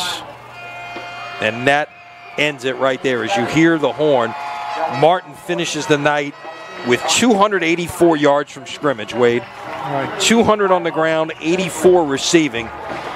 And look, these two teams left it out here on this field tonight. 119 points on the scoreboard. Probably not the night if you like defense, but well, we saw some great athletes put on a fabulous show on both sides of the football this evening. Yeah, well, it's just tremendous skill sets from both sides, and Juwan Johnson is as advertised, right? I've heard a lot about this young man, and look, he is phenomenal. And then we know about P.J. Martin and what type of player he is. I think it's a shame somebody's got to walk away on the bottom of the scoreboard on this one. But 2 great football teams, 2 great programs, and look, I got a crick in my neck from going back and forth all night long. Quite a night. Quite a night of football. Hey, very entertaining. Yeah, no doubt. Our thanks to Matt Merritt, to Sierra Johnson. Thanks to you, Wade. Once again, from Hoss-Memphis Stadium tonight, our final score, Lafayette Christian 70, De La Salle 49. LCA moves on to the semifinals where they will face Turlings Catholic next Friday night. The other semifinal in the Division II Select bracket is E.D. White against St. Thomas More. Let's quickly give you some other winners tonight. It's going to be Brother Martin against Karen Crow in the Division I Select semifinals. Catholic against John Curtis. That game will be in Baton Rouge. And on the Division I non-select side, Westgate knocks out Neville. They will come to play Destrehan, who escaped East St. John tonight 21-20 in one semifinal. Wow. Zachary and Ruston will meet in the other semifinal. That will happen in North Louisiana. And then in Division II non-select side, we will give you that one quickly. It's West Feliciana winning. They will take on Lutcher, and North DeSoto getting the win. They will take on Iowa. I believe that's right. Hopefully I didn't get those mixed up in there. But those are your 4 winners in Division II non-select. Get all the scores, by the way, on the All-State Sugar Bowl scoreboard at CrescentCitySports.com. We got to breathe after this one now. So, again, for our entire Crescent City Sports team, I'm Lonnie Van Gilder saying so long. We will see you next week for a semifinal game. Good night, everybody.